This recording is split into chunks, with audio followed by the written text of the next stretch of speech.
Welcome to Flat Earth Debate, Uncut and After Show. I'm your host Nathan Oakley, and if you are new to this channel, or you've not done so already, then be sure to subscribe, hit the bell notification icon and join button if you'd like to become a Nathan Oakley 1980 channel member and keep up to date with the Flat Earth Debate. If you would like to support the channel, there is a super chat that runs alongside each of these shows while they premiere, and there's also a PayPal, Patreon, crypto and thanks button in the info box below the video. Speaking of Patreons, I'm going to do a quick shout out to all of you who do support me on Patreon. So, a massive shout out of thanks and appreciation to Giuseppe Montesano, Naughty Thumbnails, Mitch Kennedy, Original D-Rose, Rod, The Name's Burley, Twad Wazzle, Jason Hornsby, Christoph Fournier, Flat Earth Travolta, JMails24, Yuyan Memento, M Iron26, Endless, Goldie McKiernan, Phoenix Rising 86, Retro Built, More Books, Cannabear, Bogey, Michael Kahn, John Kays, Patrick Gunnels, Banter, Mel B. Styles, Troy Shuker, Harry Blade, Mobile Max 777, Rob W, Reese Pound, Del West Watson, Maria Nealand, Unbelievable Productions, Blue Ridge Ranger, Abraham Mohammed, Skeptic 936, Life is Short, Texas Mike, Tina Baker, David Wayne Foster, and Dank. So another massive thank you to all of you for supporting me on Patreon. Now I will hand over to whoever is in Discord and Google so you can enjoy their dulcet tones while I set up for today's live show. Bunch of pansies. What a wonderful entrance. That was good, Nathan. Good morning, Nathan. What are you whining about, Neil? I was about to say. Bunch of pansies yesterday. Nathan, great job holding that son of a gun to task and treating him just the way you need to be treated. Nathan, you were marvelous. Brilliant. That's so. Lots of people moaned. They said, comparatively, I treated Witsit as badly as Jaren treated me. That was what some of the commenters have alluded to. So what? You're supposed to be that way. Hold on, D. Supposed to be that way. You listen again. In the middle of all of that, he goes on to say, I'm going to expose you as a scammer. 2 hour, 31-minute mark. What? Yeah, it was warranted. It was warranted. You shouldn't have showed any mercy. Not to him. Maybe to Jaren, but not to him. Why not to him? I mean, I thought after. Because you. Go on. Well, let me ask you a question. I'm gonna answer because you and Jaren have a rapport. More of a rapport than Witsit. Okay. Witsit came as a knight in shining armor, representing, instigating, and pretty much calling himself, putting you in place or trying to find out what was going on. And then he did it in a sort of belligerent way. So he took you there. It wasn't, you didn't initiate it. He took you there. You composed yourself with Jaren because of the rapport you and he have. However, it wasn't up to you to tolerate that from Witsit at any level. Morning, gentlemen. Don't forget. Good morning. Their motto is hashtag against Flat Earth Debate. Fine. Nathan, I've got your video queued up. It's Elijah with Witsit on the Discord channel. Oh, yeah. Recommended by QE to play today. You want it from the 30 minutes and 10 second mark? Yeah, because that's when Elijah makes a statement and then Witsit comes in. Find a variation of that heat or variation of that water to create a different variables, but you're not going to change what we discovered already. That's never going to happen. You're never. Very quiet. What's that all about? Well, here's where and I repeated this over. Any idea why it's so quiet? That night. No. Here's where he was wrong. Trying to construct the hypothesis. I mean, yeah, I can over boost it to the point where it's like, wow, plus 12 in the red. No, it sounds good. Put it in the 8. Put it at 8. That's good enough. Yeah, I can cope without how to turn it up. It's just mad how quiet that is. That's the quietest video ever. But there we go. Fine, I've got it all queued up. Yeah, I've only heard the first few minutes. I haven't heard the whole thing. Did you not notice how quiet it was? It was quiet. I figured you had the instrument panel to fix it, though. Oh, yeah, it's not a problem. Just push some buttons, man. I can cope with that. I mean, it's not a problem. Look, it's your gift. It's the first thing you picked up. Look how quiet it is. Forget the words. Look how you're an engineer, man. And I Sound. appreciate you doing that because when QE has his live, Betty sounds like, and then you hear QE, I know what I'm talking about. It's like, oh, I got to turn it up to hear her and Adam, and then I got to turn it down when QE is. See, So that's you're why listening out there. Huh? Any aspiring YouTubers listening? Right, exactly. Nobody cares if your levels are perfect. Yesterday's show had some distortion on it, which annoyed me greatly. But there we go, I've solved that. But yeah, nobody cares, right? What they notice are the flaws. So if it's crystal clear sound, every word can be heard. Both guests, if there's two, are at the same volume. All you do is you adjust your iPad to the show once, and then you forget about it. You just listen to what's being said and focus on the content being said. The moment the third guest joins and is 50 times the volume of the first two guests and blasts out your ears on your iPad or your phone or whatever you're watching on your laptop, you go, whoa, bloody hell. Suddenly you notice. Then you're acutely aware of the sound quality. And that's how it rolls on most YouTube videos, in fact. Now, obviously, I'm not a sound engineer. I used to sell equipment to sound engineers, though, so I had to know my stuff in order to convince them to give me money, right?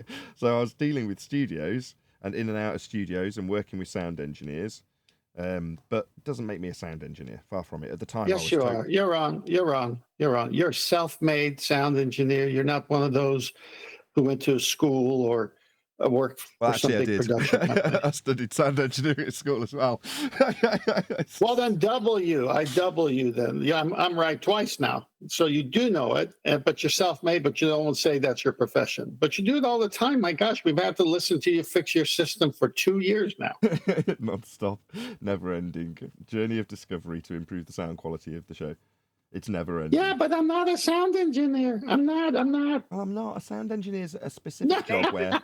And Nathan, if you wanted to call me anything, you got it's a jack of all trades producer. That's what if you want to go to that extent in terms of what I do behind the scenes, not this. Because this now, me talking to you about it, that ain't anything to do with sound engineering or production, right? That's hosting, right? But in terms of the behind the scenes bit, I'll say, yeah, I produce the show. Now, you can aggrandize it with words like sound engineer.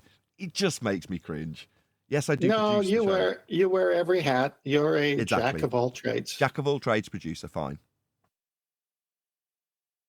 Well, that's what I was going to say because you remember WKRP in Cincinnati, old sitcom, or Kramer, you always had that booth engineer / producer who had to cue in the host, who had to make sure the sound was great, make sure that all call-in volumes were great.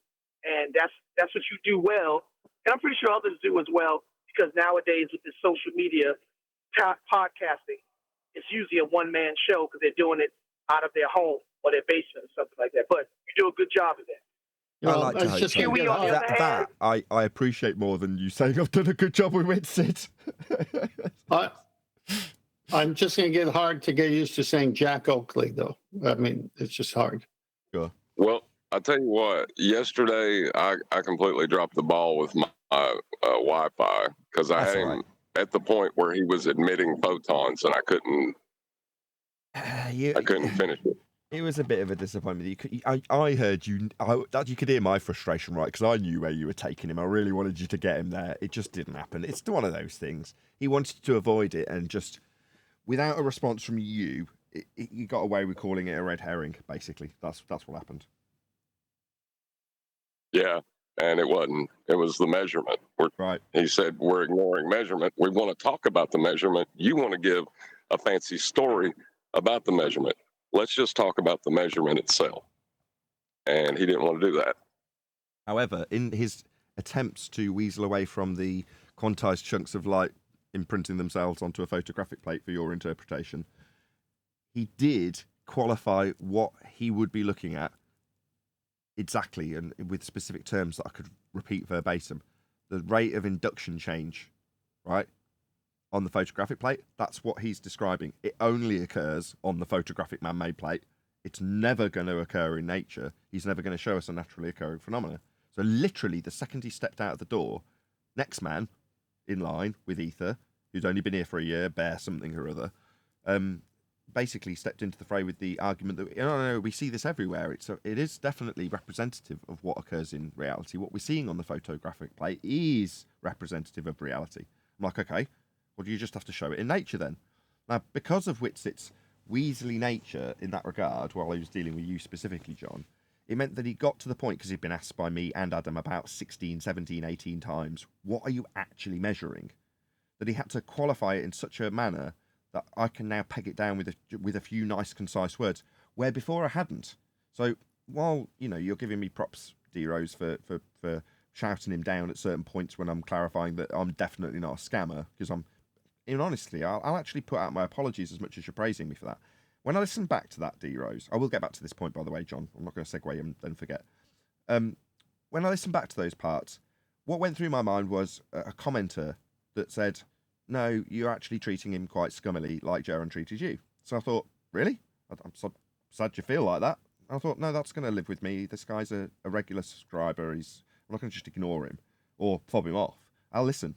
Now, typically, I'm not going to go immediately there and then and listen back to 2 hours of material, but I did. That's what I'm like. When it's somebody that actually I respect their opinion about this, I'm like, oh, okay, if you feel I've mistreated Witsit, I'm going to go back and listen to it and assess it for myself. With an unbiased mind, I can actually assess my own performance like that, and I did. And at various points, I'm like, that was scummy. Because what I'm doing is focused on what I'm getting in concession in regards to Jaron from Witsit. Therefore, my blood starts to boil the minute Witsit affirms I'm right in my outrage and disdain for being called a scammer for the claims that science proves. Now, is that Witsit's fault? No. He may be on the list of people that's, utilising science in a way that we find objectionable. So we want to have a word with him about that. But at that moment, and Adam clarified it later and calmed me right down, he's giving us a gift. So why the hell aren't I thanking him? Instead, I'm telling him to bugger off, being really aggressive with him. Scummy. Why? Well, because I've let my emotions get the better of me in the moment that my blood is boiling at its highest rate because I'm being proven right. Stop it. I'm just telling you, it warranted an apology.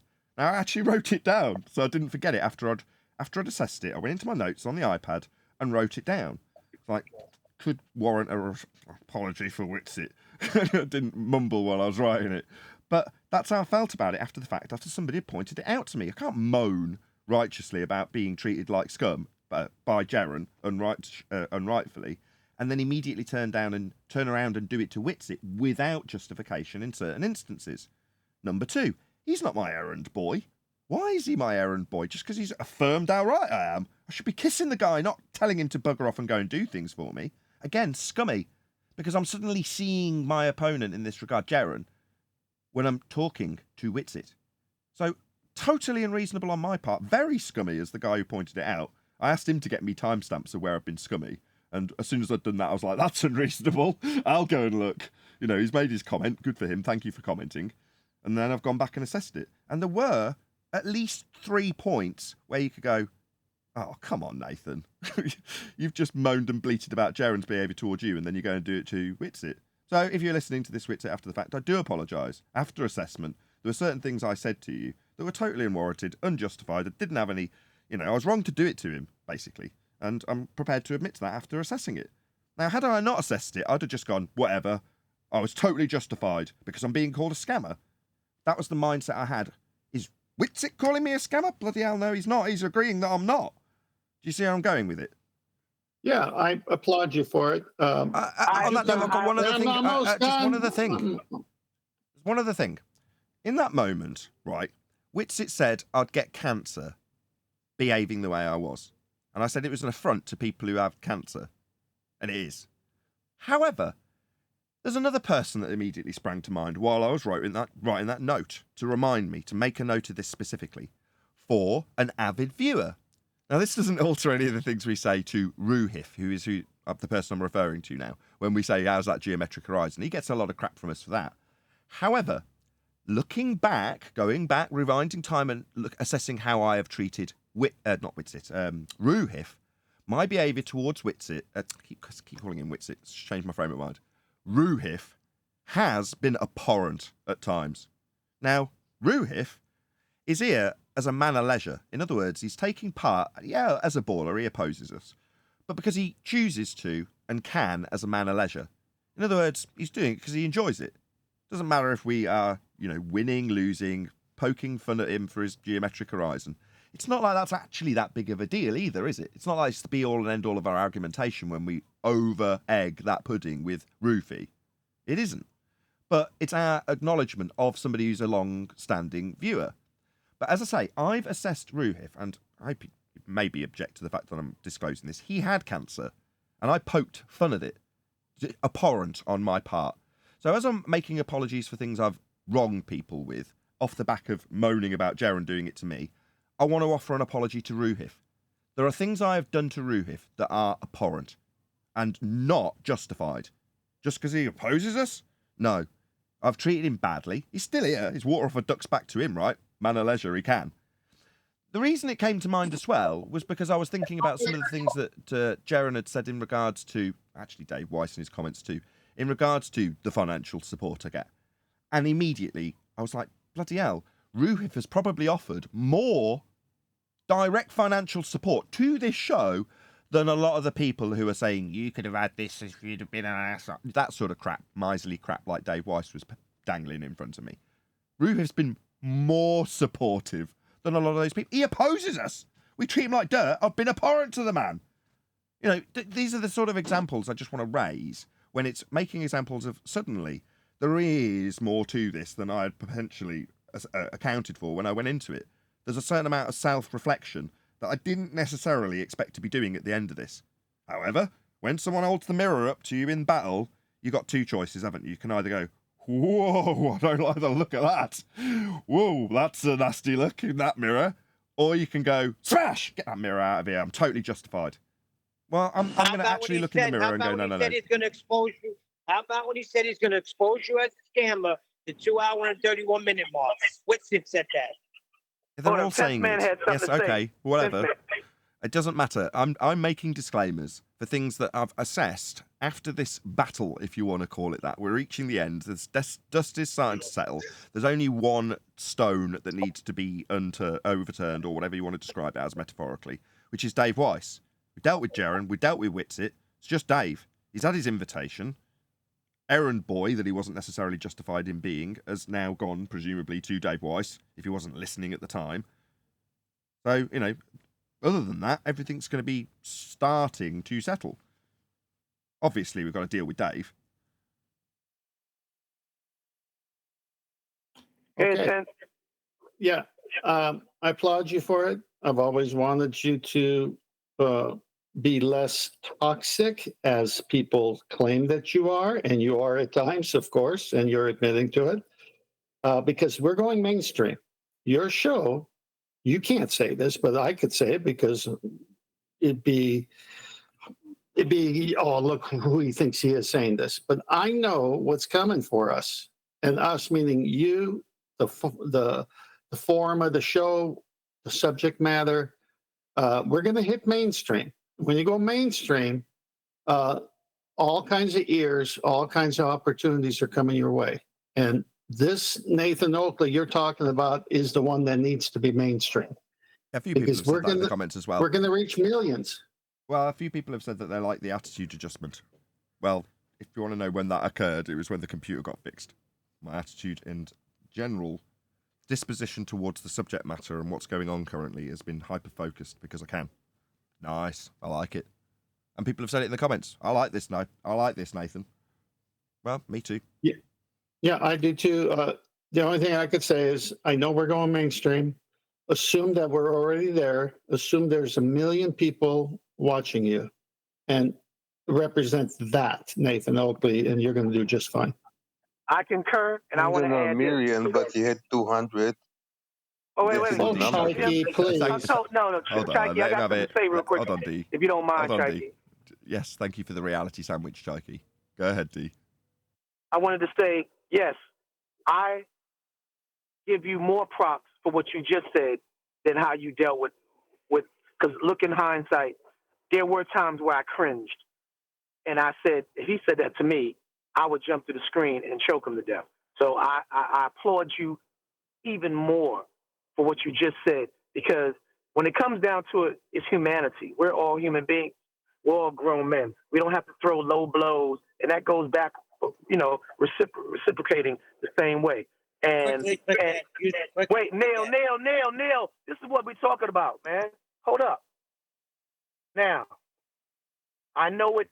I know that we're reflecting on what Jaron did, and maybe something that Witsit might have said, but it was basically like Witsit was the punching bag for what Jaron did, and he did concede and did admit that he was going to go back and tell Jaron. So, like you said, that warranted I appreciate that. If anything, not well, go fetch my little dog, my Indeed. little, that was, that made me cringe, but laugh at the same time. And I wanted to say, as far as what Temp is saying, reflecting on a comment, Jaron cannot say that the show changed for the worse, because Jaron admits to listening to the show with his wife and enjoying it. Now, if he listened back then, you were worse than what you are now when it comes to being a scumbag or scummy. So Okay, I can't thanks, see, D. but I know why it is, because you're now going after them. That's why, even though you've toned it down with your malice, vulgar speaking, but being that you hit him and Bob, that's why he's now saying, I don't know what happened to Nathan. The show just went to the shit. You get what I'm saying? I get it. Yeah. Well, Hey, Chaiki, was that 200 on Jupiter? Is that where you went and got that number? No, what it gives- wasn't 200. It was that was 170 something I was going to ask something. you, but- Chaiki. What I was don't the deal know. there? That's a very nice number, in my opinion. Sure. I was just going to ask you about the whole dealio. Obviously, you take your chances where you can see them. I'm not going to quiz you about your timing, which was epic. If I was you, I'd have done it at the exact same time. Just so you know, props. But why did you lie? Why deny that you claimed it was on Jupiter and say it was just in a lab? That bit I didn't get. You didn't strike me as a liar. I'm not going to overtly call you one, just so you know. I'll tell you the story different. I went to do a test. My boss, Nathan Oakley, told me yesterday I do a test in lab number 1, Hold on one sec. and I found out that water boil when you add heat. Said okay. I go and I see lab number 1 is taken. Only lab number 2 is available. I go to the boss. Say, currently, lab number 1 is taken. Only 2 is free. So my boss Nathan said, so do it in number 2.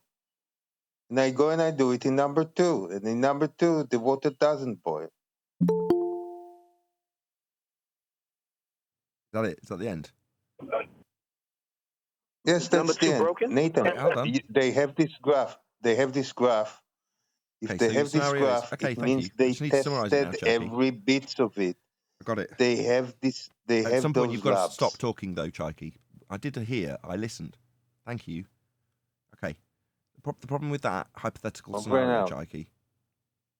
Problem with that hypothetical scenario, Chaiki, is that it involves me working under the premise that I walk into one lab, boil some water, and then I walk into the lab next door, and it doesn't boil under the same circumstances, which is utterly absurd. Absurd as it is, that's reality. No, it isn't. It is. You see Yeah, the I could graph. just pick up a kettle They and walk into the tested next it. room with it and prove that wrong. They tested it. You won't. Chaiki, Okay, if well, you this go is silly. next door and you say to the lady there, can you boil me some water in this kettle? And you go to your kitchen, lab 1, I bet both of you are going to have boiling water due to heat. Hypothetically, you're saying it's a True, scenario that doesn't true. happen, though. That's his hypothetical. No, you go next door, it doesn't boil. So that's disproving science. It's just stupid. He's in opposition to the law of non-contradiction. Yes, exactly.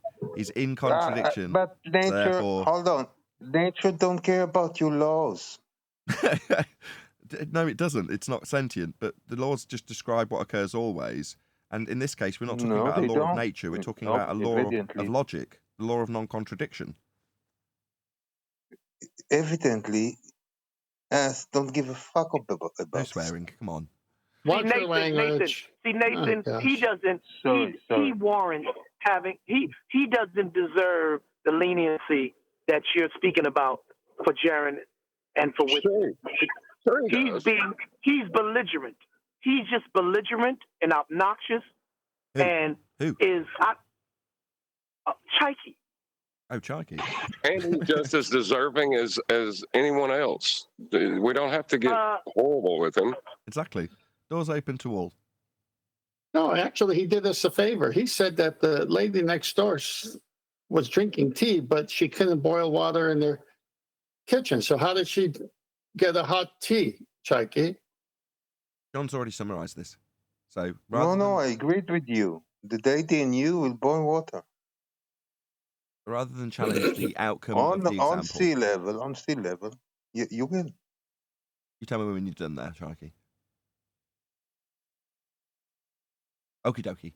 So rather than take apart the example, or take apart the logic used for the experiment, or take apart the experiment itself, or the IV, or the DV, instead of taking apart any of those things, John identified it. He's decided to just go against the law of non-contradiction that the logic infers.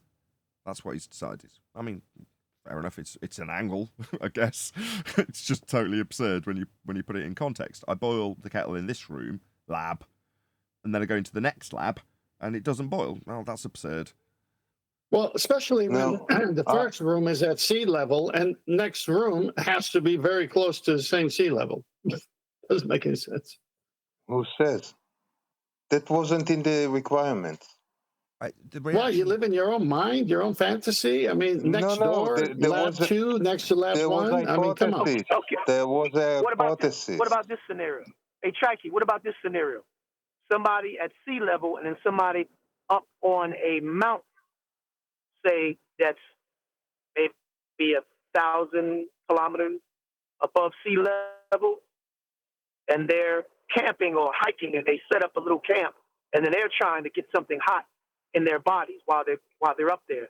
Will the water boil up there if they apply the same process of a kettle or canteen and apply heat to it to boil the water? Hold on a second. Nathan said under the same circumstances, it will do the same thing. Now, he is in violation of the law of non-contradiction. He needs to address that instead of just speaking for nature and saying nature doesn't care, when it's him that doesn't care that he's contradicting a law. Okay, listen carefully. Listen carefully. The hypothesis was heat caused water to boil. There were no restrictions, no requirements about any specific air pressure it needs to be done under. When I said this, Nathan hurried to change it to say water boil at sea level. Water boil when you add heat. No, he said under the same conditions. So Jaron was right. You need to have the right question in your hypothesis in order to get the right answer. You are ridiculous. Yes, we've covered his. He's just trying to frustrate us. Yes, you have absolutely identified it correctly, and at this point, unless you are correct, unless he identifies that law of non-contradiction violation, that's the end of the discussion. Because it's in contradiction when you say one thing will happen, but then 10 seconds later or in the next room it doesn't, under the exact same circumstances. That doesn't make any difference. Location won't change the outcome of the scientific validity offered with cause and effect. Now, your response to say, well, it's all down to how valid your hypothesis is, that's correct. Me adding a control variable, I can do that all day.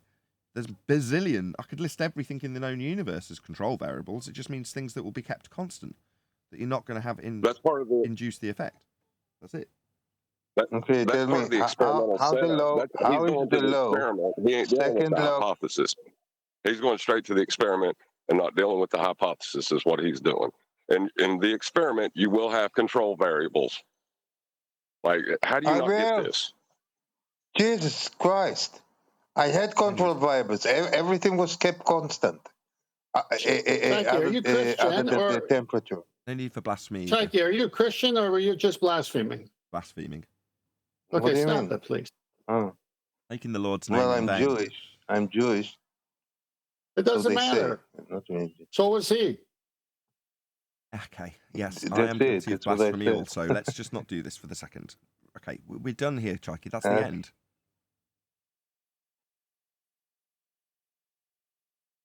But out of interest, what were you hoping to prove or disprove with that little process there, Chikey? Second law of thermodynamics. Does it allow a grid? Does it allow what, sorry? A grid. Grid? Grid, yeah.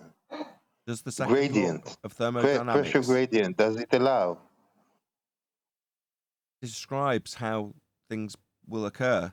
It's not allowing anything. I don't know what you mean by allow. So can you have a pressure differential in a system that was sitting for, I don't know, 100 years? Can you have a closed system that has different in pressure everywhere you measure it?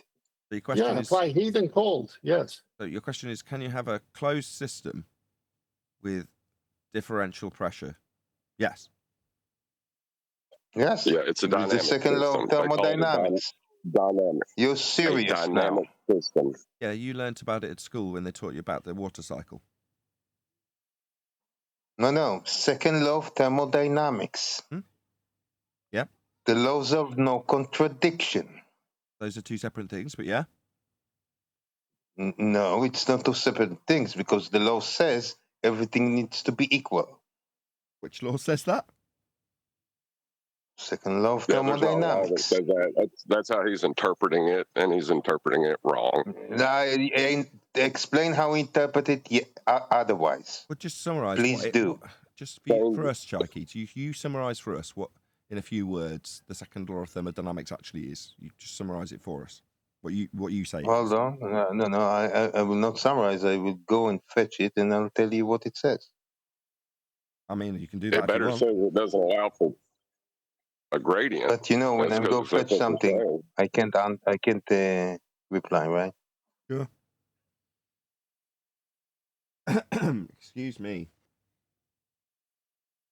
I hope he's getting a citation that says that the second law of thermodynamics doesn't allow for a gradient. I'd love to see that one. Yeah.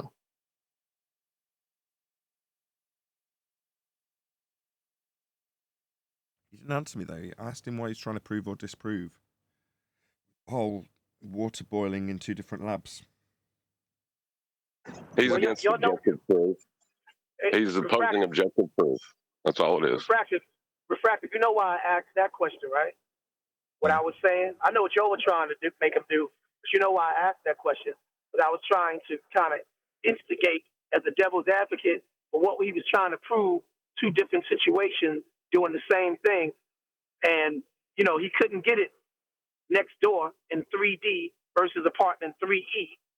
So I was wondering if he was trying to make a point as far as two people doing the same thing to try to make some tea, hot tea, one being up on top of a mountain, 1,000 kilometers or 500 above sea level, and somebody in apartment 3E. What would be the result?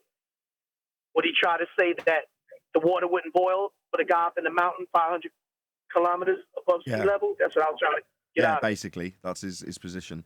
That in one circumstance it'll boil, and then in another it won't. It just violates the law of non-contradiction. John's identified it about 10 minutes ago. But I don't know where that was supposed to go. And he's like, well, that shows that the second law of thermodynamics can't give you a pressure gradient. I mean, that sounds so non sequitur, but fine, okay. If you say so. You know where it's going. Not really. They want to say we have an open system, and somehow the gas we breathe doesn't bugger off into the vacuum of space, the available volume. I thought he was going for you can't prove anything with science. The science denier. Well, when he brought in gradient, that's why I say what I'm saying. Who knows? I don't know what. Like I asked to say why I asked him what exactly are you trying to prove here? Because I don't know. Well, Same with I know Witsit. this. You need a container for any kind of pressure, and you need temperature if you're going to fluctuate that temperature. I mean, that gas pressure. I mean, that's why they don't have you fill up a propane tank 100% in the summertime, because 80% is the max, because it's going to expand by the heat.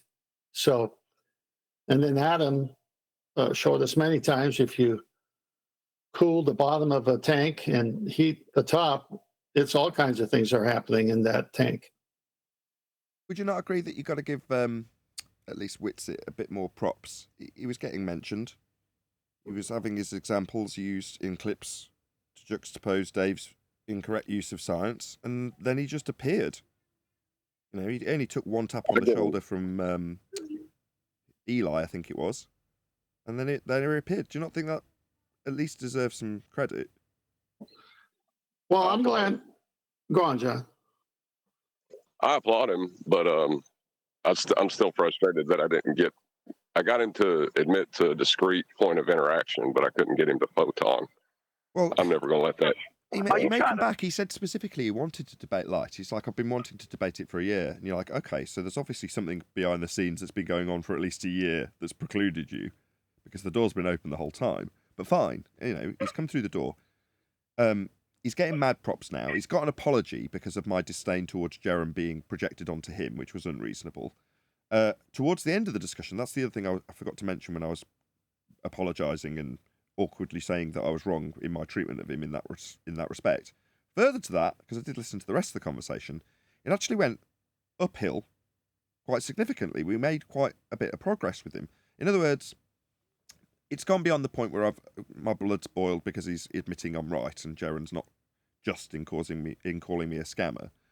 But beyond that point, he's talking about his position, he's talking about his incoherent dielectric acceleration, and he's talking about his rate of induction change on photographic plates and all the rest of it, and he's disseminating his information to us. With the exception of Neil, pretty much everybody's listening, and there's a back and forth going between John, which was a bit broken because of his Wi-Fi, and Adam at the very least, to establish certain facts about what he's claiming, which were useful, especially for me. So again, you go, how productive was that? Very. You go, well, why was it productive? Well, because Witsit came. So you go, well, all things being equal, and the same applies to the interruptions. All things being equal, we're about as bad as each other.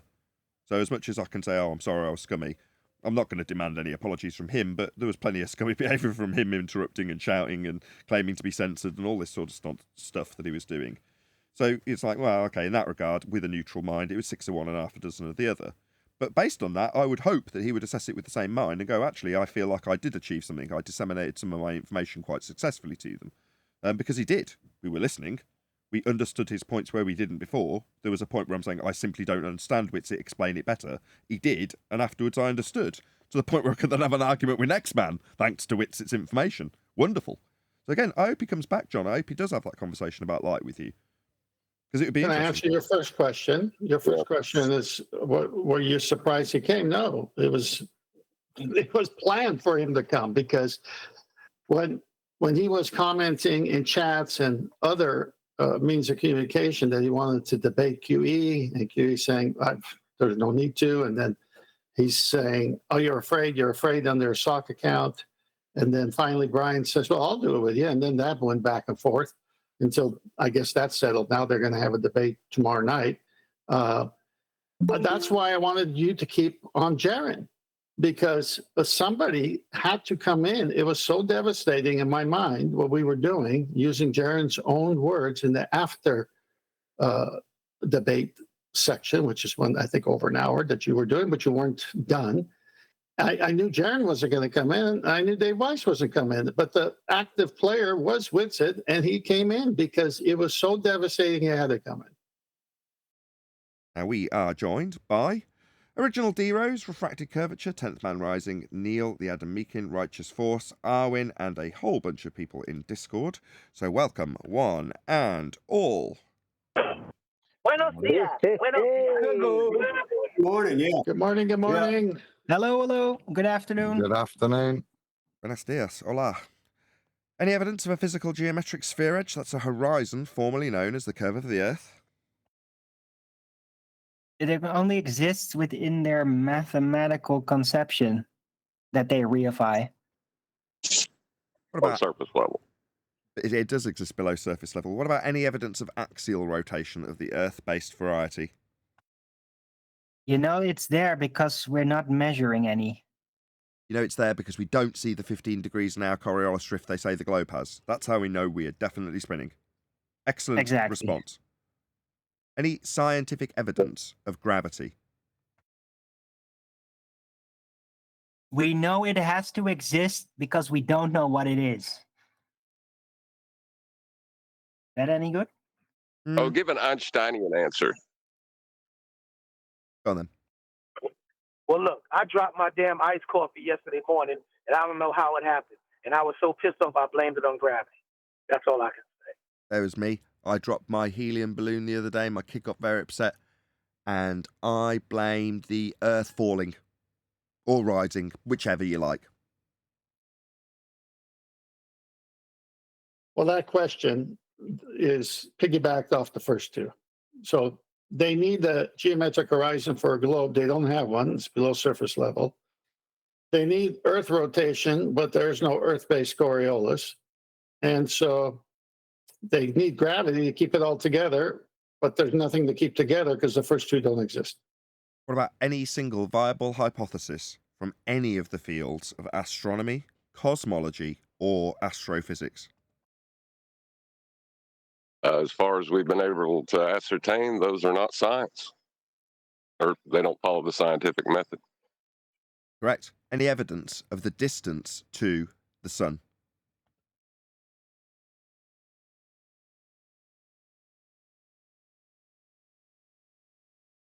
Give me a second. I'm measuring. Hold on. Not in celestial navigation. It's an angular relationship. They don't claim a distance. You got all your control variables for that measurement there? Yes, I got a ruler, some tape, and a tripod. Give me a second. I'll be right there. Yeah, we'll be waiting a while, I'm suspecting. Any evidence of a self-perpetuating molten iron core at the centre of a presupposed spherical Earth? Well, we know there has to be a center of the Earth, or we wouldn't be able to do celestial navigation in a ball. In a ball? It's very dangerous to not Exactly. understand how it's working on a ball. You do know that, right, Arwin? How dangerous it is to not appreciate how it's on a ball, not in a ball. I mean, I know it only functions in a ball when you measure a flat plane to get the angle to put it in a ball. But we were recently told how dangerous it was to not appreciate how it works on a ball, which I'm a bit confused about. Yes, me too. Well, there we go. Obviously, if you understand the argument, you wouldn't be in that position to assume that you can do celestial navigation on a ball, because you can't. You have to do it on a flat plane and wrap a sphere around that flat plane. Go on, whoever that was. Refracted, John? Yeah, according to Witsit, he is going to talk to Jaron about that and get him to also retract that or understand celestial navigation more, because he is not in agreement with him there. So he's going to, Witsit said he's going to fix that. Witsit gets it. We'll fix that. Okay. It's Witsit fixes it. Well, Okay. I'm hopeful because Jaron said Witsit is smarter than all of us put together. So this is a good thing. Well, he went up in my estimation after yesterday. I'm not going to deny it. I even told him that in comments, actually. Yeah, he conceded a lot, which is very brave of him. Not just because of his concessions, but more because of his demeanour. As much as we interrupted each other equally after assessment, which you can listen back to the pre-show if you want to hear more about that, I felt that the encounter was good. The outcome was positive. Not just because of the concessions, because, frankly, as Adam was pointing out to him, why are you telling us all about the empirical method of science? We know here. So that is kind of a bit neither in or there, although it did get my blood boiling to the point where in the pre-show I apologised for my poor behaviour towards Witsit based on a commenter pointing it out to me. And I went back, assessed it and went, yeah, you're right, that was quite scummy. I'm getting him to be my errand boy. Why? Because he's given me what I want? Concessions? That seems unreasonable. So yeah, I'm sorry, I was wrong. Shouldn't have treated him that way. But there we go. On the other hand, I'm not going to expect him to be coming back to me with apologies for where he's rumpusing us, shouting us down, for whatever reason, because it was 6 of one and half a dozen of the other in that respect, which is generally, for an audience at least, a good back and forth, right? Right, that was decent enough. I just really hope he's actually gonna put the D to the word and confront David Weiss. That's David Weiss's problem. these He things. may have come, and I might have leaned on the fact that he came and literally his opener was to say he could speak for David Weiss. Oh dear! And then he I denied it. regretted that Then immediately. he denied it. Sorry, are we done with I housekeeping? said, then he denied it. He Let's just denied that he did that. We're That he getting said into that.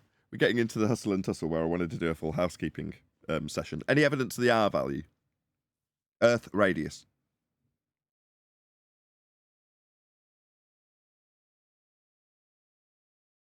Well, it has to Well- exist or the model wouldn't work. We wouldn't have any scaling values to have the maths for the globe and the universe and everything if there was no radius value. So you're saying without a radius value, we couldn't convert the flat Earth angle measurements into a globe? Yeah, pretty much, yeah. We can get a radius value and then use that radius value measured from a flat plane also, and just use it spherically. I guess that could work. Well, it does. That's how it's been done. Oh, so there It is could a work. radius value. The entire Awesome. Western world's been deceived with it, are we? Aren't you keeping up?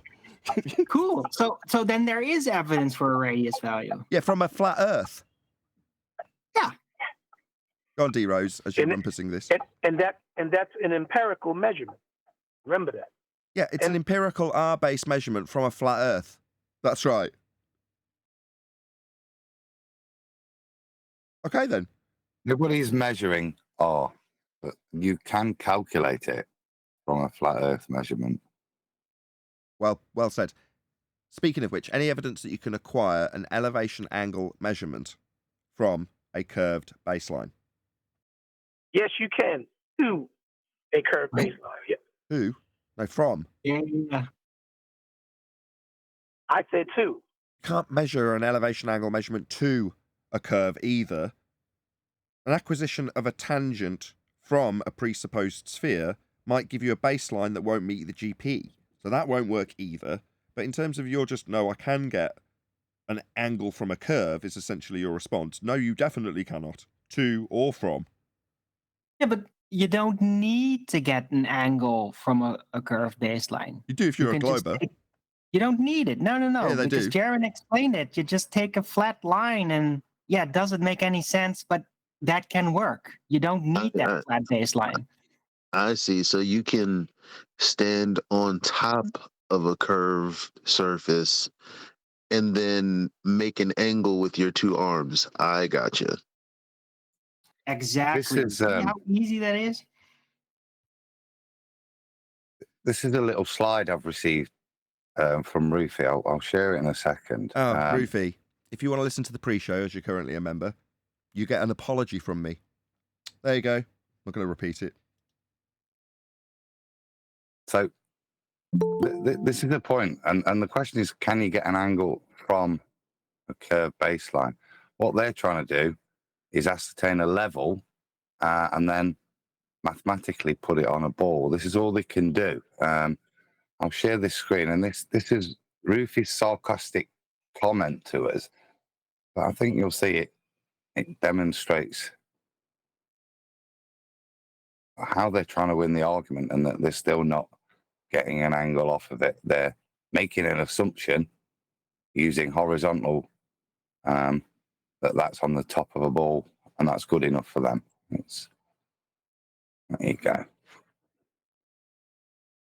If you want, I'll read it. Yes, please. So you can't get an angle from a curved surface. So I said, this is how they are going to address it. And see when they're getting the angle from the curved surface. Step one, hang a weight on a string. Okay? Is it possible to hang a weight on a string if the Earth is a globe? Or is this only possible on a flat Earth? Step two, hold one edge of a carpenter square up against the string. So that carpenter square would have 90 degrees to it. Is it possible to hold one edge of a carpenter square up against the string if the Earth is a globe? Or is this only possible on a flat Earth? Step 3. Hold on. Just before you've just misrepresented him. I thought you were just going to read it, in which case I wouldn't have interrupted. So far, logically, his steps, in terms of what he's asserted, are correct. So I'll just affirm what he said in step 2. Yes, you can dangle a plum and hold a set square against it, as he said. Yes, you can. I'll go along with what he's getting me to affirm and nod and say yes. Yeah, no problem. I don't think I've got any issues with any of the statements. Me neither. So far, so good. Yeah. Step 3. Look along the other edge of the carpenter's square. Question: is it possible to look along the other edge of the carpenter's square if the Earth is a globe, or is this only possible on a flat Earth? That's possible. Congratulations. You've just established a horizontal baseline. Now you can measure an elevation angle. Okay. And will the GP meet that baseline? It'll be the ground position on a globe. Do you have, step 4, do you have the ground position meeting that straight baseline on a globe? Congratulations. You just ballsed it up royally, because the ground position meets that baseline on a flat Earth. Only on a flat Earth. Because do you know where the ground position is for a sphere? It's not on the flat baseline at 90 degrees to your position. So can you put a set square at the ground position on a globe? No, you can't. Well, he invoked the high level. Let me just, I think we're missing it. If we go to the title, you can't get an angle from a curved surface. I agree with that as well.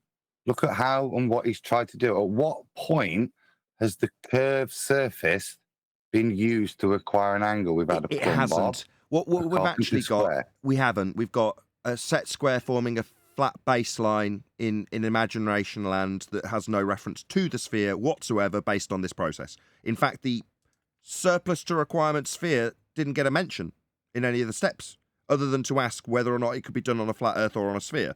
No, you can do all of those things, but you could also do those things on a dodecahedron. I'm sorry, maybe I missed it. Are carpenters squares curved? A sextant's, Maybe I missed that. A sextant's wearing little dangly earrings with set squares attached to them. Well, he said he was going to look down the square, did he not? At eye level. Yeah, I think so. That Step would 3. be Can you read step 3 again? horizontal. Can you read step 3 again, Adam? And we'll confirm, John. Yeah. Step 3. Look along the other edge of the carpenter's square. Yeah, your eye level, right? Next to surface level. He said that's a horizontal baseline. So the surface must be a horizontal baseline also. Indeed, and it is. Flat Earth confirmed. Based on the baseline where the ground positions will meet. On screen for your indulgence as an audience member now. Just go to my diagram, Adam. I'm going to take yours off screen if that's okay. This would be the baseline. See how you've got 90 degrees? Well, on a flat Earth, you don't need to dangle anything. Yeah? The baseline is the base of the ground that you're going to be navigating. The 90 degree is between you and your vertical. The zenith also has a 90 degree parallel with the light that you're measuring. That has a 90 degree with the ground, and that ground position, I mentioned it earlier, ground position, that ground position is 90 degrees to your position. So, my question at step 4 would be, is the ground position capable of having a set square put in it where the star sits on the ground? Because the ground position must and does have 90 degrees when doing celestial navigation to your position. It's done like this. So step 4, where's the globe in this? It isn't. It just doesn't work. So can you do all of this with a dangly sphere beneath it? Is that your question, Rufy? Like, can we do this and then slap a dingleberry Earth below the process? Yeah. But I don't really understand how that would have any reference to the 90 degree ground position, because it wouldn't be on the ground of the dingleberry below. Yeah? We need to reference it to the ground, which would be out on the flat plane you established with your dangly dingleberry. Wait, Hold on. this the Shout part? out to Duncan McLeod, who says, step 1, assume Earth is a sphere. Yeah, we all missed that. Is this the part when they tell us they're not actually talking about the surface? Is that where this goes then? Yeah, the ground position No, isn't on the they're not ground for talking him. about. Sorry, I'm rumpusing you, Chocolate. Go ahead. No, I think John was trying to answer. I'm just curious. At what part does it get to the actual surface? What are we talking Well, about? they're not referencing the surface yet, but they are referencing a parallel to the surface because it's eye level against sea level. What he's establishing, like, Say I it don't again, know. John. To the surface. Yeah, not from the surface, which is the housekeeping question. Yeah, and yeah, from a curved surface, and that's what I want to highlight. No, at best, you see, you're creating a tangent to the surface. You're not. You never actually do that. You just do it in the maths afterwards. You just say it is to the surface, but it's not even that, is it? Yeah. No, but it's certainly not from the surface.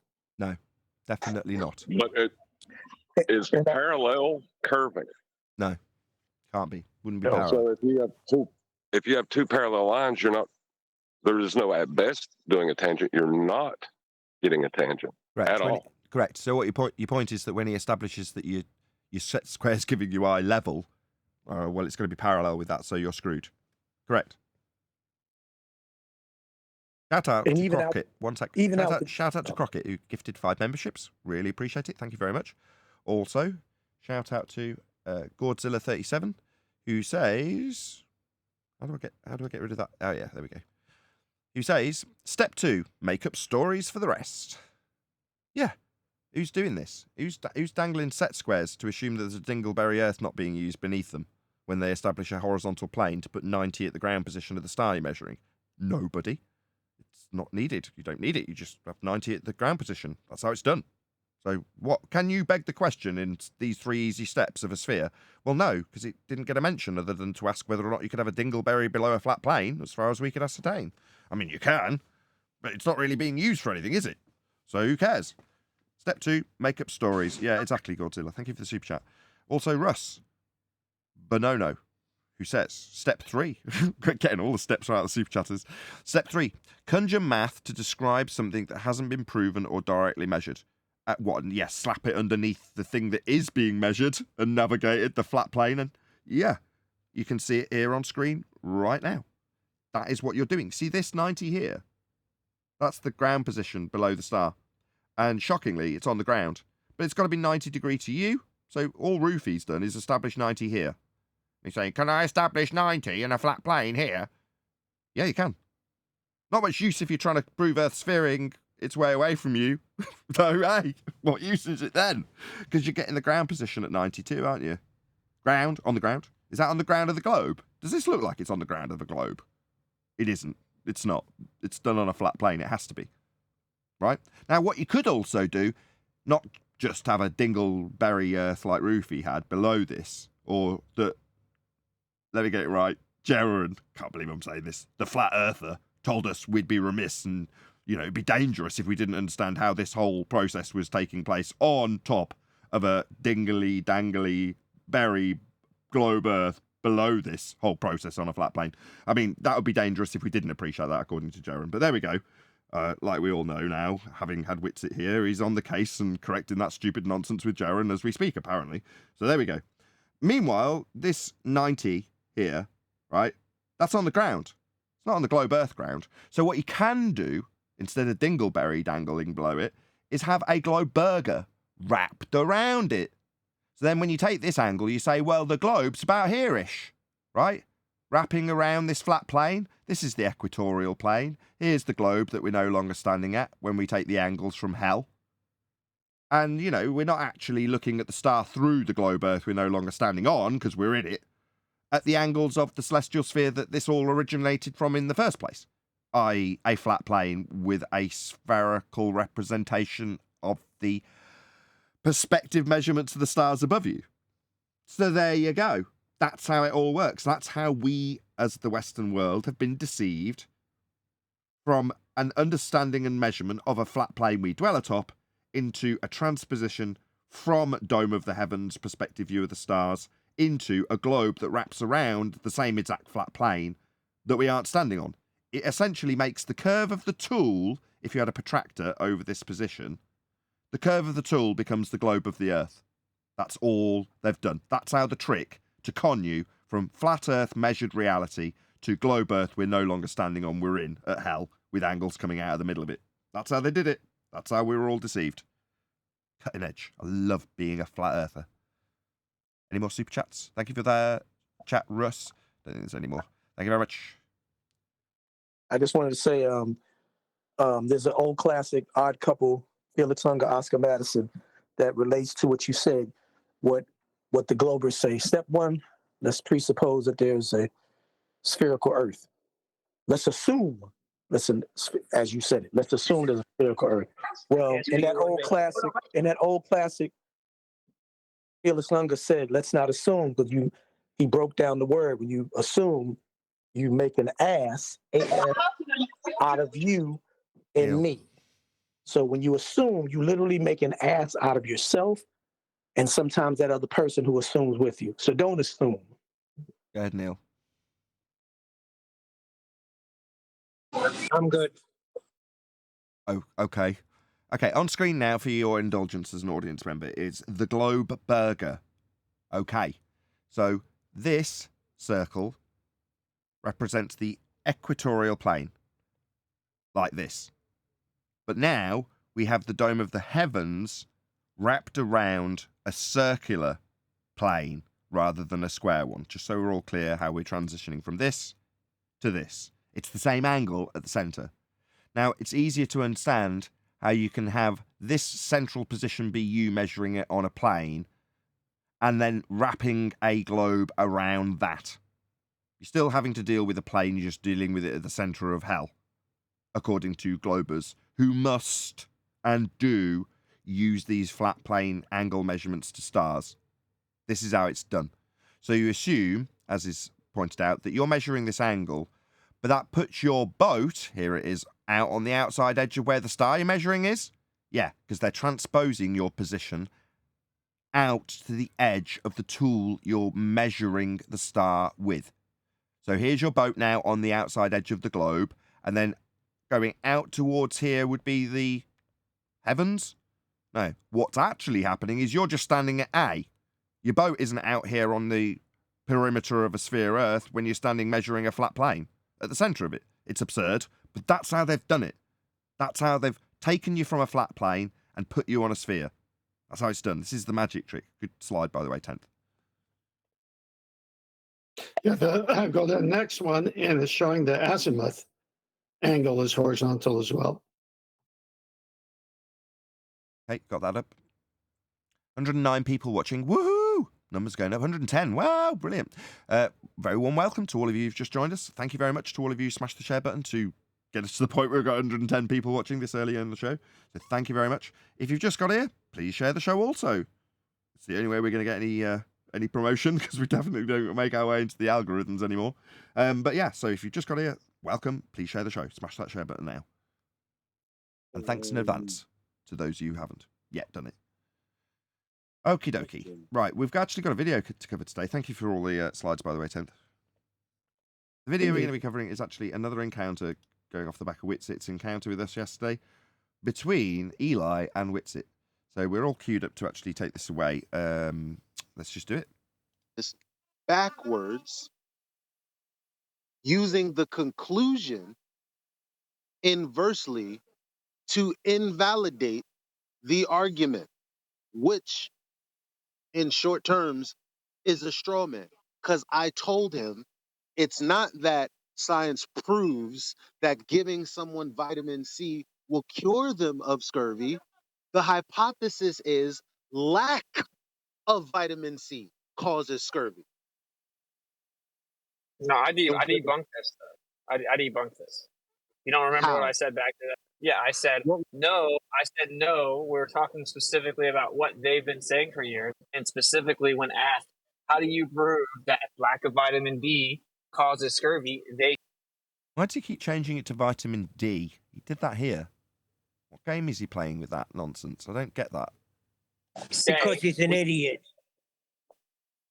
I don't think it's a misspeak, because it's the second time he's done it in 2 days, one after the next. So he sort of takes the argument to a place where, well, look, if it was vitamin D we were varying and we gave them vitamin D because that was the constituent part of the citrus fruit, but it turned out that that didn't cure the effect. It's like, yeah, but we weren't. It didn't. We still would cure the effect with citrus fruit. But in a hypothetical world where it's actually the vitamin D, but vitamin D isn't the... He's taking us to this la-la land to try and get Jaren out of this little hole he's dug himself, it seems. We do an experiment by giving the people vitamin C. So that is the experiment they invoked, was actually giving people vitamin C and then scurvy going away. So how is it strong? Okay, here we go. Because since you've identified or you suppose what they're missing, you vary the vitamin C by giving them vitamin C to see if there's a change in the effect. Okay, so let's go back to your critique you just said, which was when we critique that experiment, it's a straw man, even though that's the experiment they invoked. But it's not the hypothesis. The hypothesis is lack of vitamin C is causing the condition. Non sequitur. We're talking. Why is that non sequitur?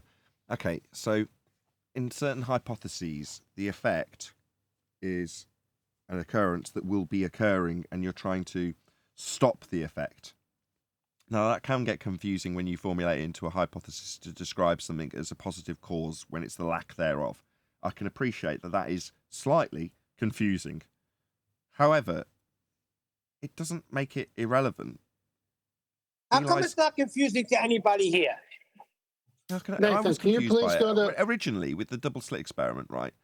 The phenomena is something that happens, but then when you're varying and manipulating your independent variable, the actual effect, if you want to call it that, is going to be the collapse of the phenomena. In other words, where we see light not typically diffracting, when you've got light diffracting, you take away the effect. In other words, you vary, manipulate, and change, alter your dependent variable. So the dependent variable varies. That's what you're trying to induce, right? But in that instance, you're taking it from it being a diffraction pattern to it not being a diffraction pattern, right? Now that is described mathematically as wave function collapse. That's how they describe that. But that's what you've induced when you acquire knowledge of which path the light's going through. When you know which path it's going through, the light stops diffracting.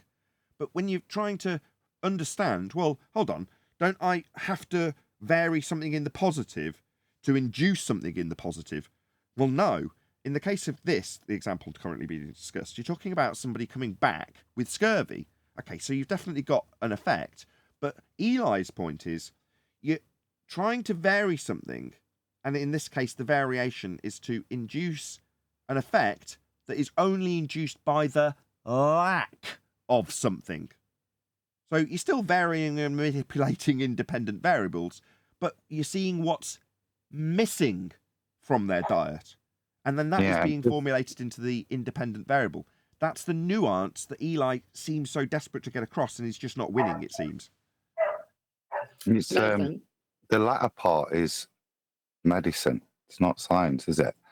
Yeah, because in a lot of cases, 99.9% of people, if you give them vitamin C, they'll survive, but not all of them may survive. So vitamin C cures scurvy is I would say in the realms of medicine there. We know what the cause is, and we can induce that cause. That's the science. Now, because of some of the knock-on effects, vitamin C may not be described as anything there, I don't think, other than a medicine. You can't say it will bring a person back. It will cure them. Exactly. So it's not. That's Right, a medical treatment. To reiterate that, Adam's saying you can't affirm it in the positive as a cure. So you can't say you apply vitamin C, it cures scurvy. Well, hold on a second. Let's say you take people in the stage where they've got cirrhosis of the liver and you start giving them vitamin. You think you're going to survive? No. That's absurd. But then that's down to incompetent experimenter, right, Adam? Yeah, or Nazi experimentators, yes. What did you just say? Or Nazi? Is that what you just said? Yeah. Well, yeah, precisely. What you're trying to do is assess the situation, do your research, and go, what do I think causes this effect? And in this case, back to the nuance that Eli's so desperately... Oh, really, Eli? Good job. Yeah, he's not getting the subtle nuance that you're trying to iterate to him here, is he? No. No. But yeah, Adam, you're right. It's medicine after the fact. You know, what you can use once you've got your scientific knowledge might mean that you can prevent scurvy in this instance. You can stop people suffering from a lack of vitamin C. But once they're at the point where they're lacking in vitamin C, yeah, it does ultimately also mean that when you start giving it them, they tend to get better. But that's not how it's formulated in the hypothesis, and that's certainly not what would be asserted as a stone cold proof of anything. Because you only know that if you deprive a man of vitamin C, the effect of scurvy will be induced. So the lack thereof is the nuance that, okay, we're going to get back to playing it in a minute, unless Eli's got anything to say or Adam's got anything to add. Just to add, because you've got that empiricism, that powerful knowledge from the science, it does allow you to make all of those suppositions after it with confidence, yeah? But just remember where they sit. 10th?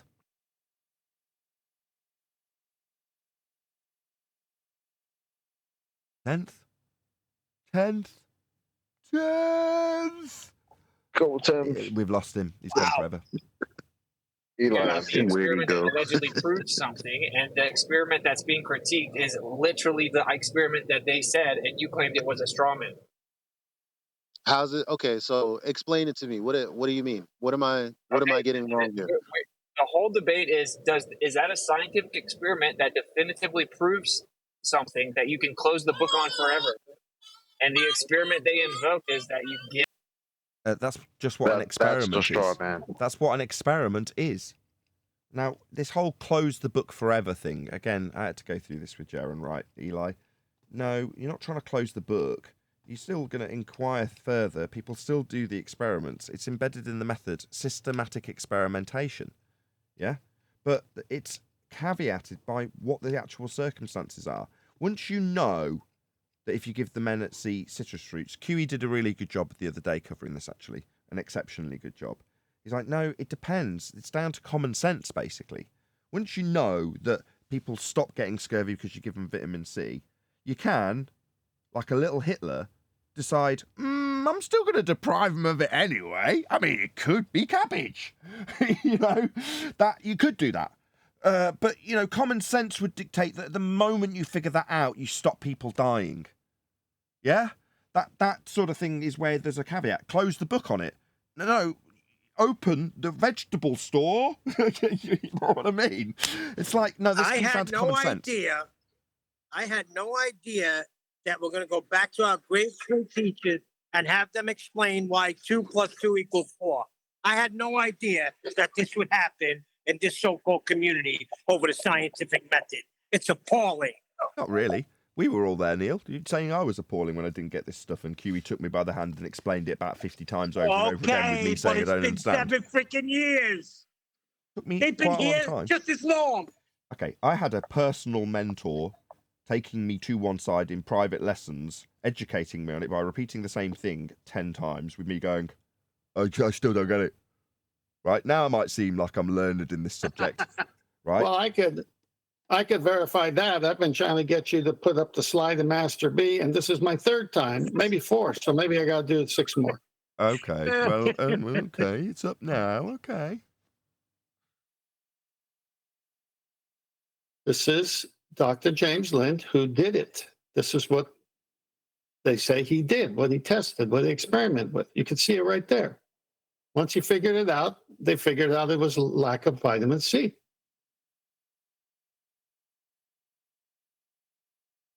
Oh, thank you.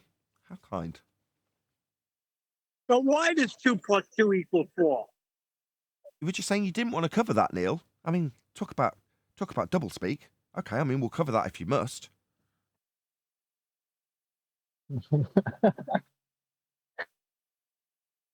Seriously, you were just moaning about we not wanting to go back and learn these. Oh, fair enough. I don't know, Neil. Maybe you could educate us in this. Go ahead. The point is, you shouldn't have to. You've done a good enough job in the past 7, 8 years. That's why I learned everything, okay? They were here. They heard. They said they're not listening, but they're listening. They're looking to find something because they don't want the scientific method to prove anything. So everything is open, just like the ball is, just like M. Scott Veach. Neil, actually, they don't want the scientific method to disprove their assertions and claims. That's why they're trying to throw monkey wrenches of bull crap into Well, the they game. can't come right out and say it, so they wanted to science doesn't prove anything, so they can get away with that little nonsense. The both of you, like the fact that we're having the conversation is going to help people who don't understand the shit at all. I Maybe agree. help them get it. Yeah. Chocolate, I know that. I'm not I opposed agree, to I it. agree. Neil's opposed to it. I'm just, No. I'm in all character for it. here. I'm in character here. I appreciate that there's an audience, but I'm speaking directly to those three, the 3 freaking stooges, Mo, Larry, and Jerky. You don't need to anymore. Mo and Larry have already been dealt with, haven't they? So it's just Dave Weiss.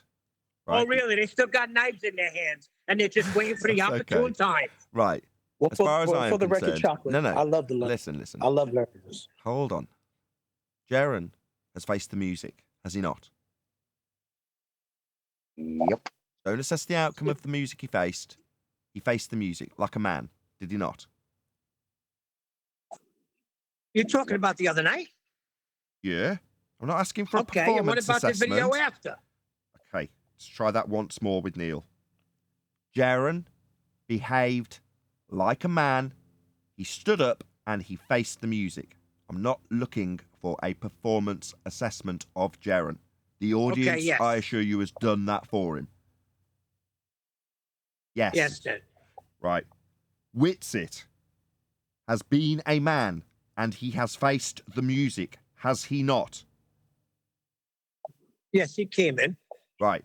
So Curly and Mo have been dealt with, haven't they, Neil?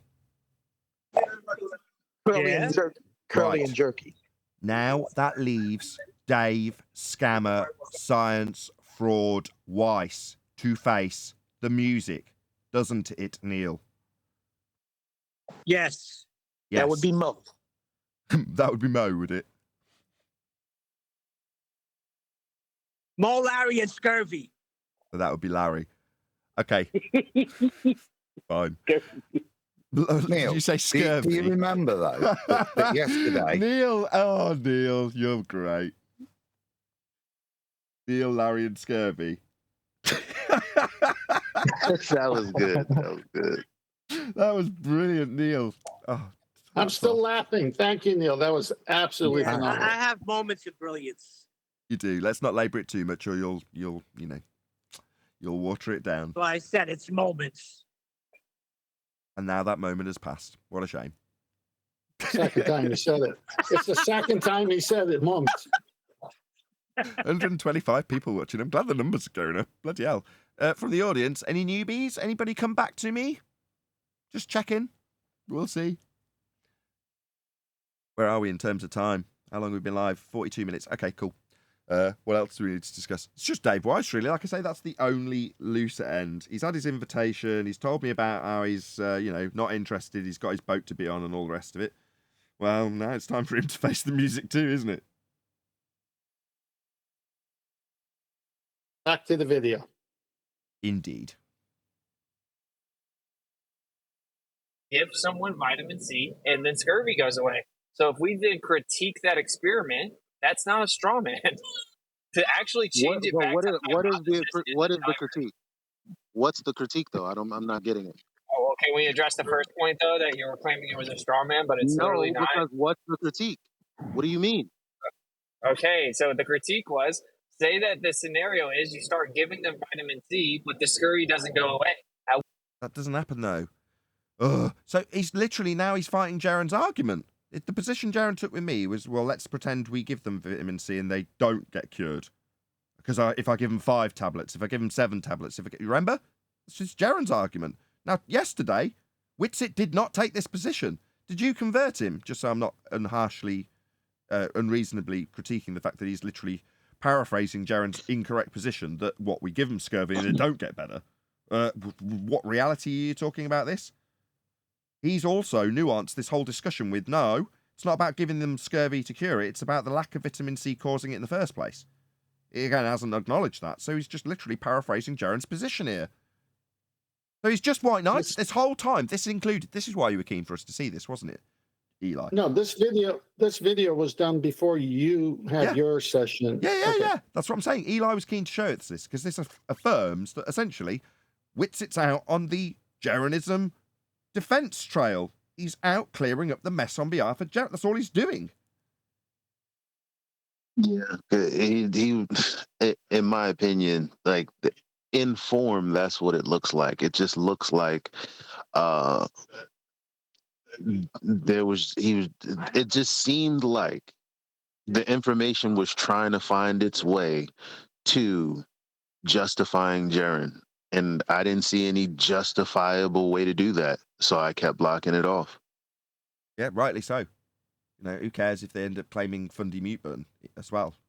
As we always get backed by the people with reason and logic behind them, non-stupid people. They're like, no. The moment he tried to segue, non sequitur, red herring away from the point, or scattergun you, hold them to task. Don't let them. Yeah, interrupt them. So, while people will try and use that as some sort of defense against us, again, props to Q. He was all over this in his recent live stream. He's saying, what, you think that's a defense? Claiming mute button while we've got you over a barrel and you're just trying to scattergun us? No. I mean, dumb people might think that that's a defense, but anybody with any sound reasoning is going to recognize exactly what's going on here. And no, yeah, I agree with you totally. That's what you have to do, Eli. Glad you are holding him to task. Don't let him move on. No, you've got to understand the nuance of this experiment if we're going to detail it, and you're going to try and critique it, and then say that in your hypothetical example, while you're critiquing it, we give people vitamin C and they don't get better. What, in La La Land, where that don't happen, where it's not scientifically validated, exactly like Jaren wanted to do? What? At what point you'd in have time? to go to a conceptual universe that doesn't actually exist just to prove that there could be an exception to it. Exactly. Wow. Yeah, got to take it to La La Land. It's just weird that we're using a real life example, and it's like they just keep going of what ifs and like you guys said, hypothetical. Like, why do they keep doing that? Just to prove us wrong for some reason? I don't get it. Because it's a global. That's a good segue. Hold on. That's a good segue, Chocolate. Because while we could, and you just did, ponder their motivation in this regard in terms of them wanting to decry us, somebody speculated that Jaren just hates me or blames me for Bob's death. Things like that. Personal motivations. Let's just put it down to that for the time being. Okay, fine. There's a personal vendetta. There you go. There's their motivation. What do we want to do? Oh, well, we want to educate the audience at large why all the people who Jaren has correctly identified as scamming you with science, in quotes, why would they use that word? Why? And why was it so successful? Why did it work so well? Well, because, like we're disseminating here and Eli's fighting the good fight, science proves your hypothesis. Because it only proves hypothesis. What's that? Science disproves things? No. If it did, it would be proving the alternative part of the hypothesis. If you fail, you get a zero difference result, and your prediction thereof was true. Proven. Oh, what's that? You got the cause of the effect. Well, then your predictive statement was true. Proven. So science proves. You see how, given that it only proves things, it would be really useful to use the words of science to imply that you've definitely proven something when you say you can prove that scientifically, like Dave Weiss does. So given that charlatans who don't have scientific validity for their claims know that this word makes everybody who hears it instinctually trust what they have said as proven. Now, when you understand that, and understand what science has to do to prove something, you can easily identify where someone has not adhered to that method, and therefore has not got science, and therefore has not, as they wanted to infer in the first place, proven their claim. So you can prove that scientifically. Okay then, let's break down what that actually means, Dave Weiss. You would be varying your presumed cause of a phenomena you saw in nature, and those two things, that would be your presumed cause and the phenomena you saw in nature, are both of the parts that you need for a hypothesis. An independent variable, thing you think will cause the effect, thing you will vary in the experiment, and only that, it's independent, and dependent variable, phenomena in nature you are studying. Something you fail to have when you detail ether, it's all man-made parlor tricks. No natural phenomena. So, you've got your natural phenomena, dependent variable. You've got your independent variable, yet to be validated, presumed cause of the effect you are studying. That's your hypothesis. All you need is those two statements. Independent variable causes dependent variable. That is a scientific prediction. Okay. It also has a null, which is the antithesis of that prediction. If independent variable presumed cause of the effect, then not dependent variable. So if you get a zero difference result, you will validate and prove that prediction that I just stated true. And if you prove the cause of the effect because you're a genius and you figure out what caused it, then you prove that predictive scientific statement as true. Notice again that both were having something proven, because that's what science does. Gotcha. Now you take a charlatan statement through that process. Oh, right. Its angular size is too small. I see. So that can be proven scientifically. So what would be a independent variable? Something being too small isn't something changing. That's a concrete noun. Your description of what it should or shouldn't be in terms of its size, that's not a phenomena. So this is definitely outside of the scientific method, and therefore definitely not proving whatever crappy point that goes alongside it as an affirming the consequent formal logical fallacy, being passed off by a scammer as being, quote, science. That means proof, and it is not. So you can identify, in this case with scammer, fraud, science using Dave Liar Weiss, how his claim of having science does not go into a hypothesis, therefore isn't science. And when the globe charlatan says he's got gravity science, you can ask him for his independent variable for the phenomena he won't detail, and show how he or she has not got science, like Dave Weiss has not got science and is therefore lying and scamming an audience out of money for apps with claimed proof there isn't. So you, the audience, the whole point of this, and the only reason that I'm trying to better Jaren and David and Witsit, although Witsit's actually pretty much there, to be honest. Credit to you, son. You do know your stuff. Jaren and Dave actually understand what these words mean. They will also be able to quickly identify the charlatans and scammers who claim they're proving things when they say, quote, that can be proven scientifically, end quote, Dave Weiss, who doesn't know what science is.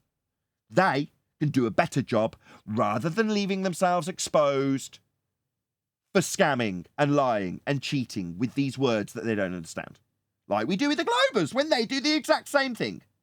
So that is why we are doing this. so you, the audience, can see how it works, why you would use the word of science to make a claim where you haven't proven it, and how you can take it apart by telling that person who makes that claim with the word of science or the words of science what science actually requires.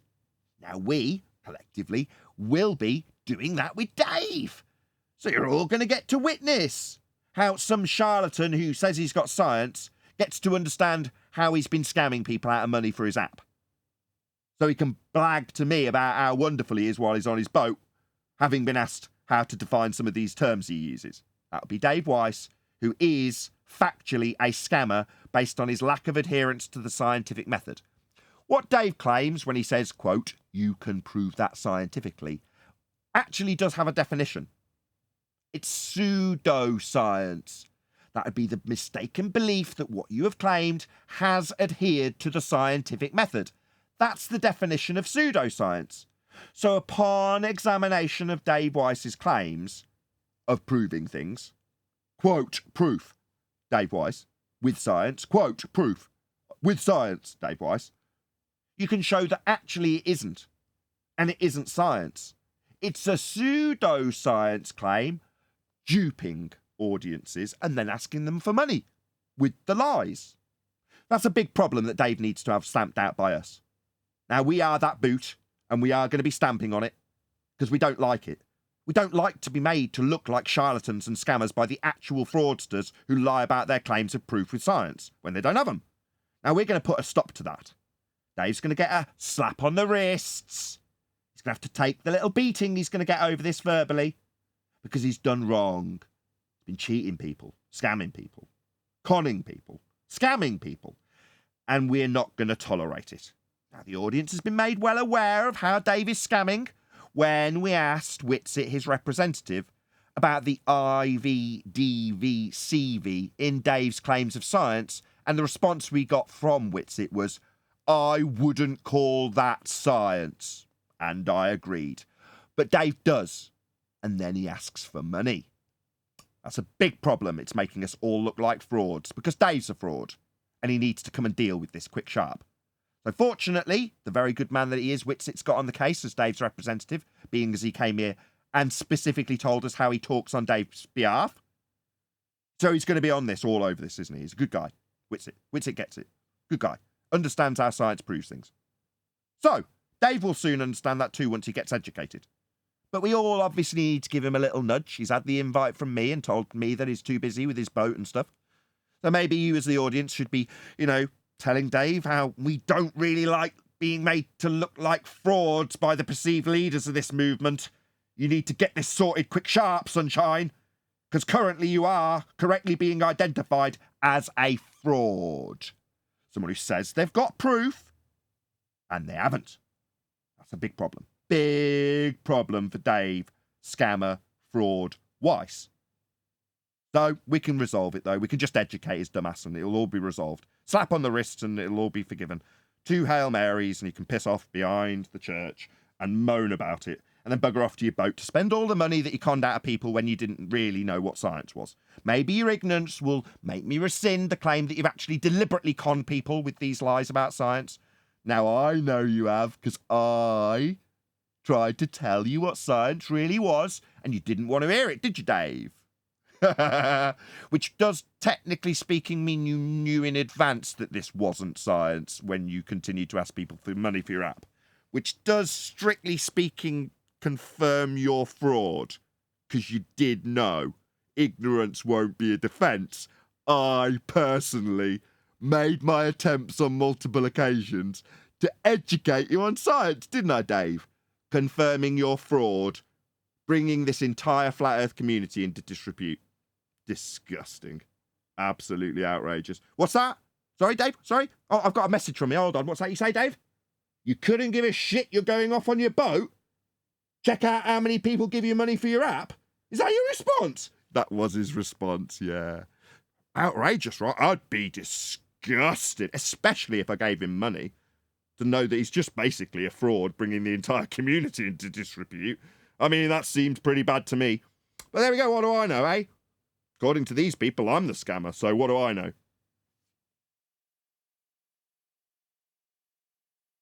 Maybe he's got a sextant on that boat, taking some elevation angles and shit, you know?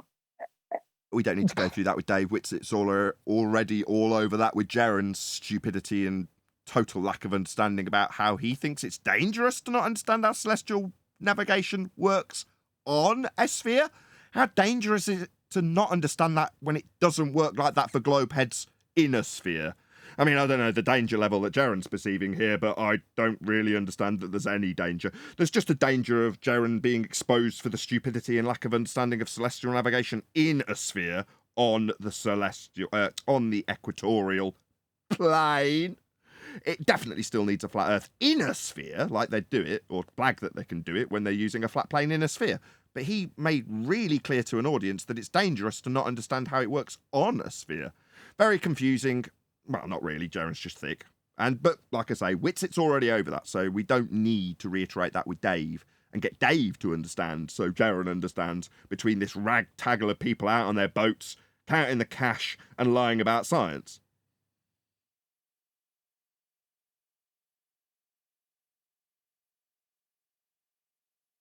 Well, I guess that does that. Come again? I said, I guess that does that. Like, yeah, I suppose it does. Like... What are you saying? That's a wrap. It sounds like it, like, you know. That hear these debates between the different hosts of each show that's within the Flat Earth so-called camp, they're going to see which one is more valid than the other. And this is why all this stuff that they did to poo-poo us is working in our favor, because it made their subscribers want to see their top dogs debate. And when that happened, it was like, oh my gosh, I didn't know that's what they actually were saying. So we're going to pick up people because of the storm in the Flat Earth camp that we are sailing through, and they're sinking. Several people who sloped away previously. Let's phrase this in a way that doesn't imply who they are. Several people who sloped away previously have come back and just casually started making comments again like nothing had happened. Now, I didn't obviously say, oh, hello again. Nice to see you. You know who you are. Nice to see you, though, in all sincerity. Thank you for coming back. Yeah, I mean, when we're staying on point and not changing, and that means when the ballers, anti-flat earthers arguments, we're not changing. We're staying true to how we represent our arguments. That's not going to change in the flat earth debate community. Exactly. The only thing we tweaked uniformly, the only thing we tweaked was, like you said, in order when you start to branch out to that mainstream and wanting to let granddad and grandma hear the story and let the children be able to hear, we have to tone down the profanity. That's all we had to do. And that's a great thing to do. That's a great thing to do. I don't care what you're teaching, whether you're teaching about computers or how to make pencil sharpeners. We can do that. Well, when the world realizes that the guy on the boat with the sextant cannot ever get an elevation angle if you assume underneath him the water curves referencing a globe. And in their own books, it says that's not what he's doing. He's actually drawing a tangent plane because he needs one now because the curved surface won't work. And it's transposing what's actually taking place at the equator because that's where the measurements all stem from. They're going to say, wait a minute, who's at the equator? What measurements stem from there? He's only on the surface. The observer and the tool, that's just an angle measuring device, is on the surface. And two straight lines coming to him is the vertex, not the center of the earth. I've been lied to. That's what has to get out. And that there's no geometric horizon, because if you're on the globe, you're going to have one. Exactly.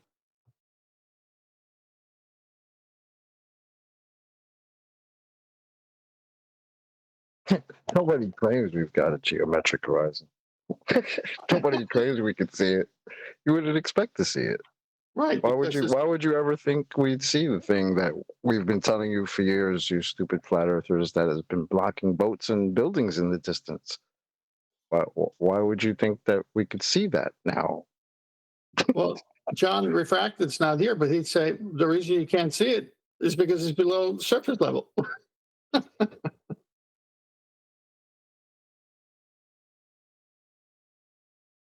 It's under your feet, tilting away at some ridiculous angle because you think you live on a ball. How crazy is that? Well, it's not crazy. That part is crazy, but it's not crazy that people think they live on a ball that is curving away from underneath them at certain distances. It's in every Disney movie, globes in every science class in university. Like you said, Chocolate, what were you staring at when you were a kid above your head? The Copernican model. The solar system, man. Yeah, it's from birth. Having rockets on my little mattress. I remember that like it was yesterday. And then the movies, aliens, intelligent life, you know, the Avengers, the comic books, it's all there. That's all they see all Did you day. guys hear about India? Oh shit! The India, can we say congratulations to India for? Oh yeah. What did they do? Landing that cartoon in a thermodynamics violation. Can we congratulate them? Did India claim to get to the moon? That should insult. Yes, India supposedly has landed a cartoon on the moon. Yes. That should insult anyone's and everyone's intelligence, except maybe children. No. It's a testament to the economics of India because they managed to do it for less than the film costs of gravity. And if you look at it, you can see why the production is significantly lower. I genuinely laughed out loud when I saw it. I almost felt bad. I was just like, imagine having to defend this and say that this is real. So bad. Any Glovers want to tell us about how that was all legit? Did you see how they were forced to clap? Bragging about it. Hold on, go ahead, Flat Earther with a gun. I said everyone was forced to clap. It's like everyone. It looked like South Korea. North Korea, where everyone was forced to clap. You guys should check out that Sci-Fi Underbelly video. Not about forced to clap, but during COVID, we were all instructed in this country to go outside and clap for our health service. Hey, listen, all the ballers are bragging over that India video. It's real. But just out of interest, Adam, when that happened, did you go out and clap?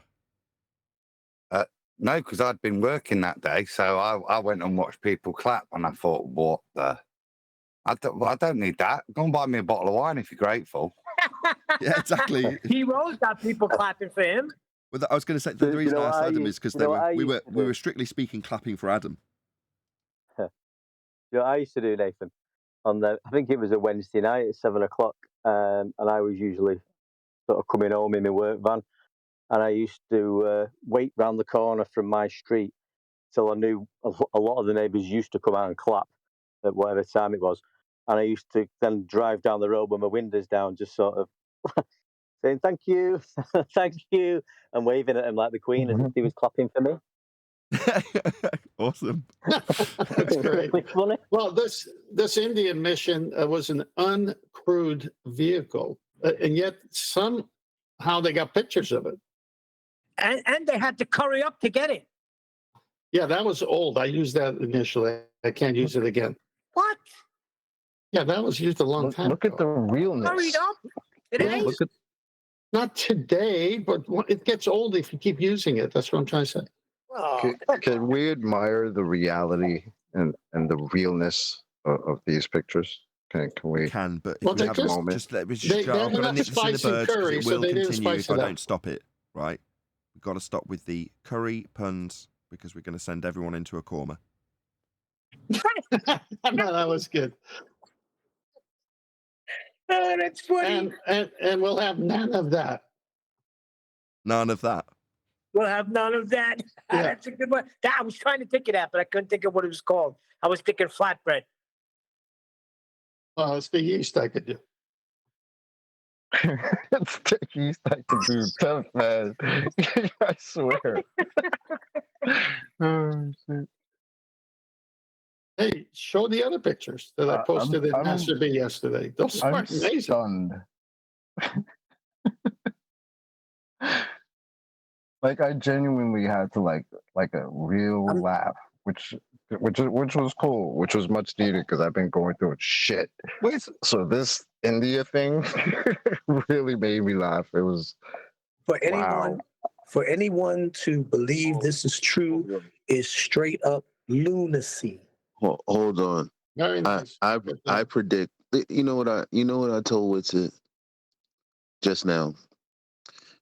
I told him your emotions make you dumb. He took that to mean that I was calling him dumb, and that I was calling him like emotional. No, in the heat of the moment, you let your emotions in the moment make you dumb. And the reason I'm saying this is because I assume, because he said he's going to come in here and prove me wrong, because we're having this private back and forth. And he's just going to undo everything that you thought you should have gave him points for, which is dumb. For what? For your emotions, bro? It makes no sense. And Eli, think about. I'm for Eli, that hold I'm up. the emotional one for sure. When the other person in the convo was screaming emotionally as I stayed calm the whole time. Yeah, you're the only emotional one here. I was the emotional. For sure, yeah. I was so emotional that I just calmly sat there while I was running errands, and the other guy screamed the whole time. It was definitely me that was emotional. That's a red herring, though. Okay, and congratulations on not understanding what logical fallacies are.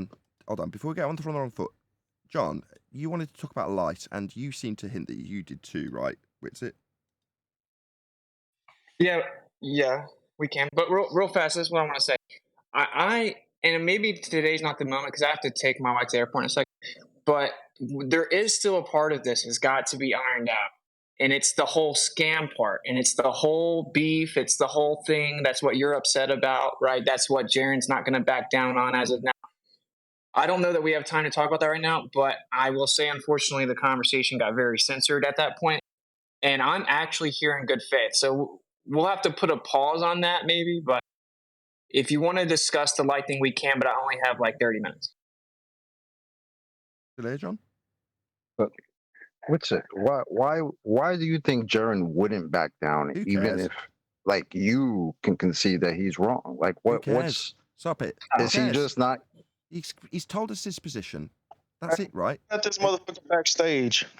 Got anything else to add on that, Witsit? If not, I'm happy to move on. No worries. You're saying he won't change his position. The audience will make their assessments. No worries. That's fine.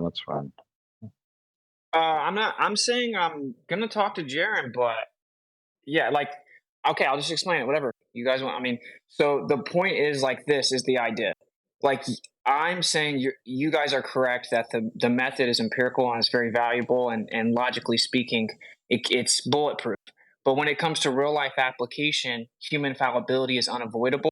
And so, like to say, I prove the null. Well, no, human fallibility of how you, and then you guys say, well, that's the incompetence of the scientist. Well, that's what human fallibility is. So, in that sense, it's like, can you ever really know if a human's doing it in a real life application? It gets gray. It gets gray with the null hypothesis, not so much like the positive affirmation of a cause and effect relationship. And this is kind of the point that I've never heard anyone address. If we take this really rigid dogmatic approach and then we say like no one can talk about anything that doesn't get run through this method, apparently we only have two things we can talk about. That's not true. Which is like, I mean, there may be a few more. One thing at a time. Let's just address that. That's not true. We appreciate that you don't have to only use science to empirically prove things. It is a method. Our objection is that people claim they've got it when they haven't. That's it. Hope that clears that up. Well, yes, yeah. Well, we're in agreement with that, but typically speaking, if anytime someone brings up evidence, this whole panel just unloads the script saying, "What's the naturally occurring phenomena?" Oh, well, then it's not science, so then we don't care about it. It's not relevant. It's a tactic used to claim you're undefeated in debate by saying that no one can bring up anything because the only two things that you can think of that can be brought up are like water and scurvy and maybe a couple other things. Oh, really? It's just like That's a what you tactic think, right? used in You debate. think scientific method has only proven those two things? Okay. No, Well, do you want to? we only Do you want do to name that some more when it's claimed to be science and they don't have science. We don't say everything has to be science. Witsit, come on. You know how long we've been talking about the black swan. Is the black swan science? Do we claim it's Right. science? That's what. That's right. That's why I find it very weird when I bring up stuff like the Michelson-Morley measurements, and then everyone robotically says, "What's the naturally occurring phenomena? That's not science. We don't care." Isn't that pretty weird? Excuse me, Witsit. Didn't you, even though you said it real fast, didn't you give the definition of what the scientific method is? Natural phenomena, cause and effect. Done that. So he doesn't need to do that again. I mean, Stop. Okay, he's just going through the points from yesterday and we're summarizing. I'm happy to do it with him. Okay? So, again, do you want to just reiterate your point, Witsit? We'll address it and then we'll move on, hopefully. Yeah, I guess just the point is basically the idea is like there's only a few things that can even be brought up. And as long as people are willing to say what you guys just said, right? But what you guys are saying and then the actual actions don't always align, right? If you're like, well, I just don't like when people claim something's science, specifically natural science, but it's actually not. It's not run through the actual empirical method, so it's pseudoscience. I'm in complete agreement. Anyone that knows anything about me knows I am. I've been literally debunking people like that for 4 years, right? But it's then if that's not science, why are you even talking about it as a method to shut down any additional evidence? Unless you guys decide, we can talk about the double slit, or we can talk about black swan, but we have to choose whether or not it's permissible to be discussed. And that is the part of it that is. I got you. Can I address that? It's like the interferometry. D-Rose, I know you heard me first. Please. So, like I told Jeremy yesterday, the show does have a particular format. And it's not like, things don't get missed in the moment. It is a live show. Now, 10th Man has been talking to us about elevation angles as it relates to celestial navigation for an entire year before everyone else got on board. So just because you have an idea that you think is good and people should understand and should be talked about doesn't mean you're going to get on the show one time and enforce your dominance to the point that people are going to go, oh yeah, we understand what you're saying. We all argue with each other on damn near a daily basis. Who the fuck do you think you are? No need. Okay, so that's a straw man, right? I don't care about the show. I don't care what you guys discuss. What made this even a thing? What made this even a thing was when people started saying that they were going to banish people, and there was a reckoning coming because they bring up the parlor trick that is Michelson-Morley, and then we've actually had that crucial piece of evidence excluded from the flat Earth discussion on behalf of this panel. That's absolutely unacceptable. It isn't that I came and brought it up one time. Michelson-Morley has been known about since flat Earth started. Yeah, parlor trick. Okay, it's a measurement. Yeah, but nobody's telling you that you can't talk about that shit, man. Who's telling you can't talk about that? Don't you have a platform that you can talk about whatever you want? But all you guys but do? is that what Globebusters is? Okay, so who's telling you that you can't talk about it? Isn't that what I do? Didn't I just ignore the year-long attacks on me from you and QE, like this panel and QE? Didn't I just completely take the high road and ignore it for a year and then just talk on my channel? Yeah, that's literally what I did. That's sort of again a red herring to the point, the main premise being that you're trying to lay out, that we attack people for trying to talk about Mickelson Morley. No, dumbasses like what's his name, Die Slow, and other people that don't speak for you insert themselves in conversations and say certain lingo that you know doesn't go in certain situations, and they inflame and incite riots, and then you come in on the back end of that and you go, oh, well, people can't talk about it. No, there are other people that aren't you coming in, and they are fallaciously arguing for points that they get smacked down for. That's what happens. Yeah, no. What happens is if someone brings up Mickelson, if someone says Mickelson Morley experiment, they say experiment. That's not an experiment. That's a parlor trick. That's right. And then someone says, yeah, right. I agree. I agree. It's not a scientific experiment. It's not science. What happens when somebody brings up the Cavendish experiment? What do we say when somebody brings up Cavendish? Do we call that an experiment? I just said I agree with it. Don't I just said I agree with the critique. Okay, well, there we go. I agree with. I'm trying to make the point though. So it's like just like say Oakley's talking about the double slit quickly, and he accidentally says double slit experiment because that's how it's referred to. Is it actually going to be beneficial to the discussion to start screaming at Oakley about how it's not an experiment? But it is an experiment. Of course not. Hold on, but that's not a reasonable comparison when it is an experiment. Exactly. A lot of our experiments. Okay, yeah, I get you guys think it's an experiment to establish diffraction, which we totally need the double slit to verify diffraction. But that's not my point. My point is if there's versions of the double slit. That's the observed phenomenon. But the actual phenomena that they're establishing the cause of is wave function collapse, if you're going to be hyper-specific about it. And I think this is important, this is something that'll decrease QE's blood pressure, because he did want us to mention that this point is brought up in false dichotomy, because you have no natural phenomena, and in this instance you do have a natural phenomena. Please don't say it's besides the point. Oh, well, this is the actual point, though, is that whenever this panel has been, and Huey has been bringing up the double slit, they bring it up in the context of verifying the photon. But then when I bring up that's what they do, they say they don't do that. Okay, we all know objectively that is what is done. And you can't claim that there's some type of scientific verification of the photon called the double slit experiment. That would be a good analogy to someone claiming Mickelson Morley proves the ether. Okay. And you guys can say, no, because we see the dot pattern, blah, blah, blah. But the point is that isn't a false dichotomy. It's a good comparison.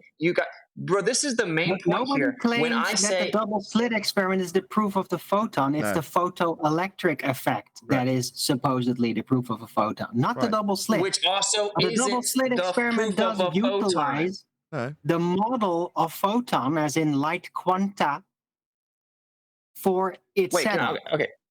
Let me bridge the gap. Okay, I'm gonna try to keep it concise. What I'm trying to say is, say that we're talking, and I say Mickelson Morley experiment. You're like, hey, that's not an experiment, and I'm like, yeah, of course, I agree. It's not a scientific experiment. If someone then says, okay, then why are we talking about it and stuff like that? That's stupid, because just like we can discuss things outside of science in other scenarios, like with the black swan or with the elevation angle measurements, we should still be discussing that. But what has happened was a lot of people called it science, called it an experiment. There's years of history of people going against it. So you guys have decided to exclude it from the conversation. And this was proven yesterday when I started describing it. No one in here even knew anything about what actually happens in the measurements. That's how I know you guys have excluded it and shut it down. Okay, let me respond to that, right? So here's what happens with that. Actually, you guys, or you specifically, try to straw man our position with whatever model they have of photons, in lieu of the point being that there's actually a natural phenomena with the double slit versus not having a natural phenomena, which makes it a false dichotomy. But the whole thing is, you guys are trying to say we're being hypocritical by saying that we think photons are this and we think photons are that. And that's a straw man that you keep trying to weasel in there on top of your false dichotomy. It's ridiculous. No, actually, But we're here talking about it now, you so guys, we can get it all cleared up right now. Instead yeah, of talking about great. what was and what has been, let's just get it out the way right now with the rest of your 10 to 7 minutes. Okay. So, just like QE himself will openly admit, a lot of the double slit is not experiment. There's certain versions of it that he can call an experiment because it's like diffraction or whatever. A lot of things they do within the double slit umbrella are not scientific experiments, right? And it requires specificity. Like what? It requires specificity. To quote QE, requires specificity. But this is the main point. What? You guys are, this is the hypocritical point, okay? This is where you guys are being hypocritical.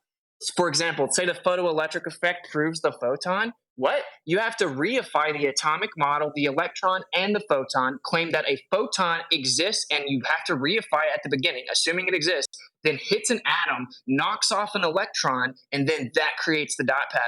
That's called a reification fallacy, and that is pseudoscience. No, that's experimentally validated. Now, what as to the nature what a photon is, that's another matter. But there's definitely what is a quanta of light interacting with a physical atom that is having a response because of that interaction. That's the photoelectric effect. That's scientifically proven. Now, what a photon is not even relevant to that scientifically proven fact. Sorry, just that sorry is to a model. interject, Arwen. Sorry to interrupt. What is the purpose of this discussion, Witsit? What are you trying to prove or disprove? Oh, I'm just pointing out that when people claim the photon, and they don't just claim it, they like ridicule anyone that would dare not agree with it. And then you bring up the photoelectric effect. It's ironic that the whole entire foundation of this panel is to be super, super precise and not allow anything to sneak in that is actually pseudoscience or has assumptions or begging the questions or affirms the consequent or is reification. But then when it comes to the photon, okay, this idea that Einstein won his Nobel Prize for, which is that a photon hits an atom and knocks off an electron, that is just a model that's reified with math. And all of a sudden, that's permissible. But then when we bring up stuff like Michelson-Morley, no, it isn't. That's not permissible. It's not reified with math. It is validated through experimentation that has been repeated. Hold on, Arwen. That's no, it's not. Hold on. You didn't listen to his juxtaposition. You cut him off. Saying, yeah, so I'll just summarize. I did hear it, Witsit. I'll just summarize for you. You're saying by what he says is an unreasonable double standard, we would say that there's scientific validity for photons. That's his claim, and he's saying that that's a reification fallacy. However, when he uses the same sort of identifying dots on photographic plates, it's unreasonable to call what he's claimed is a reification fallacy because, you know, if we do it, he should be able to, right? No, not quite. No, because I'm actually not even reifying anything. Like, whenever I talk about light, I openly admit it's speculation, right? I openly admit that light is super confounding and that we've come up with a quantifiable like method, or more so like model, that we call photons. That's actually where the electric field and the magnetic field intersect, and we quantify it, and we have little interactions on a plate, right? That don't even happen with amorphous metals. They don't even always consistently match the photon prediction, blah, blah, blah. But I admit that it's speculation. To claim that we know there's a physical particle called the photon is a reification if your evidence for it requires assuming it's real, assuming the electron is a piece of matter, and that assuming the atom gets hit and dislodges little pieces of matter we can never find. Okay, that is pseudoscience. Okay. No, it isn't. It's not presuming an electron is a piece of matter at all. It's presuming an electron is an electron, and it's presuming that a photon isn't a piece of matter either. You're saying electrons are pieces of matter. You don't even know what the definition of an electron is. From Witsit, thank you. Okay, you're saying to take this, I don't know what, double slit experiment and take the interaction of what we would call a photon on the photographic plate and then interpret that and use it as proof of anything is a reification fallacy according to you. Am I right so far? There's another section to it. Just yes or no. Am I right? Yes. Yes. Okay. Given that it's your standard that would be a reification fallacy, to take those wave function collapse demonstrations that aren't really experiments, merely reification fallacies, how would you then take the exact same thing, describe a differential rate of induction, and infer that there's anything to do with the background medium based on the exact same standard? Go ahead. Yeah, because I'm not actually invoking a definition of light when I bring up the measurement of Michelson-Morley.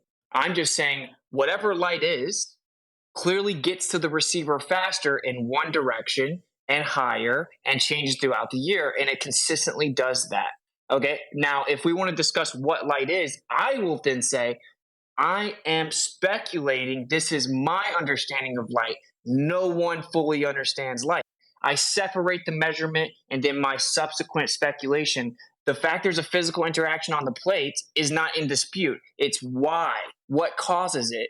Okay, the assumption that little light paintballs are getting shot at the plate is a reification fallacy. Okay. So, See, that's the false dichotomy, though, right there. Thank you, Because guys. it's not Again, why. thank you. It's not why the photon is hitting the plate. Again, the natural phenomena observed is diffraction, and we're trying to figure out what's causing that. And when you vary it, the diffraction pattern goes away. Red herring, dude. Okay, thank you for that, Eli. Okay, so what you're trying to establish, Witsit, from what I understood your last statement, was that you're trying to establish the cause of that effect that you saw on the photographic plate. Am I correct? No. What I'm saying is the first step is just acknowledging what happens. The measurement is specifically with Michelson-Morley that it goes faster or whatever. And then to try to figure it out is cool, but it's speculation. We don't have scientific proof of what light is. But you would say that there would be an endeavour to figure out what caused it. Once you understand what you're seeing, acknowledge it, and then see it as a measurement, that effect that you detailed yesterday, this rate of induction change on the photographic plate, you also then went on to say you would endeavour to want to establish the cause of that, correct? Yeah. I just know that it's fine. It's that's all I need. Thank you. Yeah. Thank you. Okay. So we've got an effect, and it would be in your interest to find the cause of the effect. Okay. So we've got what is claimed to be a cause and effect relationship. So then we say, okay, well, we're going to look at this through the eyes of science, because the method of science exclusively deals with cause and effect relationships and exclusively deals with the physical and natural world.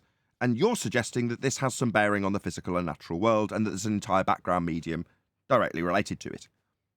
So, given that you're making inference about what our world will do, and there's a effect you're claiming that only takes place on a man-made plate, and you'd endeavour to find the cause of it, we would suggest that this is absolutely within the remit of science, and that we would just need to first establish what the naturally occurring phenomena was. Now, up until this point, you have told us all about how it's unreasonable and straw man-like to suddenly turn around and say, well, if it's not science, we're not interested in it, when it is definitely within the purview of science based on your description. It is definitely a cause and effect relationship without the cause being established. Therefore, it's definitely within the remit of science. The only problem being, and this is where we left off yesterday, this doesn't occur in nature. So who cares? It's a technological problem. The differential in respect to the induction of light on man-made photographic plates isn't something that is going to go through the scientific method, because that's a technological issue. I mean, at that point yesterday, I called you a wanker. My apologies, not needed. In this instance, I'm just going to say you're in a category error if you think this has any bearing on the nature of the world, let alone related to a background medium, when it's merely a technological issue with how the rate of induction changes on a man-made photographic plate. Yeah, so that's what I'm saying. Like, you guys don't even understand. So it's just a measurement, okay? It's a measurement, and yes, we use man-made instruments to make measurements. And when we make the measurement, it shows that the light changes relative to direction, altitude, and season. This refutes the globe model, which claims the Earth is a ball that's tilted, wobbling, spinning, and revolving. It cannot change with altitude. It cannot change with the season because they claim the orbit's a linear speed. It cannot change with direction because relativity claims that light is constant and has no preferred direction or reference frame. It refutes the globe model. Thank you. I don't need further interruptions to not help from G+. I got all that on the first time. I listened really carefully. Okay, I understand all that. But do you deny, in respect to the scientific method being exclusively interested in the physical and natural world, that we would first establish a natural phenomena when it is, you didn't disagree, not unreasonable to put this through the method of science when it does establish cause and effect? That's its primary and only purpose. So given that that's the case, would it not be reasonable to first establish a natural phenomena, as that is step one? No, I'm not even trying to determine the cause and effect relationship. I'm just acknowledging the measurement that refutes the globe. In this scenario, it's not a naturally occurring phenomena. It may be naturally occurring, but we don't have the ability to measure it, right? Because it's like, what are you going to use the sun? And the sun actually rises in the opposite direction, blah, blah. Okay. You don't need to go into your parroting verbatim verbal diarrhea with the same thing I've already heard twice now. Thank you. Okay. So it's not a natural phenomena, right? This only is therefore... Thank you, Witsit. It's therefore within the remit of technology. Yeah? That's what you're studying, technology, Witsit. If you don't understand that and still think that this technological endeavour that you are embarking on somehow has any bearing on the nature of reality, it doesn't. Now, unless you disagree that when we go through science to establish cause and effect, we're going to look at the natural phenomena first, and when you explicitly state that it doesn't have one, then when I say, who cares then, to conclude why you were objecting originally, me paying attention to what you actually moaned about, it would be that it doesn't have a natural phenomena, only the man-made thing you're studying. That's a parlour trick. Now, you're saying that result... Excuse me. You're saying that that's us trying to shut down or prohibit people from investigating this technology in terms of what happens on the photographic plate when you take the technology up and down in altitude. I've heard it 3 times only today, 4 times yesterday. I understand what happens to the technology. That is not the physical and natural world, Witsit. Unless you can show it me in the physical and natural world. If you can't, it isn't.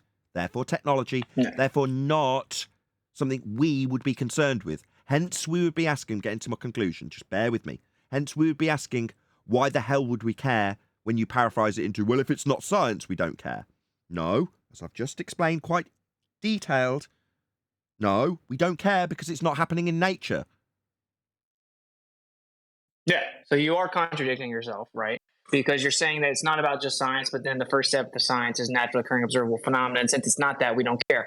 But light does happen in nature, right? And it's a laser or a light beam. It's light. And ironically, all of a sudden, since it's man-made instruments and it's a technological thing, then we can't concern ourselves with it. But when it comes to proving the photon, the man-made photographic plate that gives us a man-made dot pattern, a man-induced dot pattern, that is acceptable and permissible to run around claiming we proved the pseudoscientific photon. The point is that we use man-made instruments to make measurements. This measurement is a real thing. It's a real thing. The light does a certain thing, and we use man-made instruments to measure it. And just so happens what that light is measured to do debunks the globe. If you want to talk about what the cause is, I don't need it a 4th time today. I heard it 3 times now, 4. No, I think you're just slow then. I heard it. If you don't understand how you're was there a part that was there a new bit to this? Well, you seem to not understand how it's pointed out. Is that a no? Do I get to respond? Is there a new bit, or can I respond? Do you need to parrot it a 5th time? Do I need to question your sanity for saying the same thing 4 times when I point it out to you? Or can I respond, or do you need a 5th time to repeat it, Witsit? Or is there anything new to that? You can respond. You just keep ignoring it. What, do you think I need a 5th repetition? Go ahead. You unbelievable spacker. No, I don't. I think you need to repeat this same shit that I have heard repeatedly rather than me responding to your last statement. What? I just said, no, you can respond. You just keep ignoring what I'm saying. Even though I've acknowledged that I've heard it 5 times. But you're not actually addressing it. When I try and address it and you try repeating it for a 6th time, you'll say that I'm not addressing it when you start launching into repeating it again. What is your malfunction, Witsit? You're not actually addressing my specific I will be when you stop repeating it.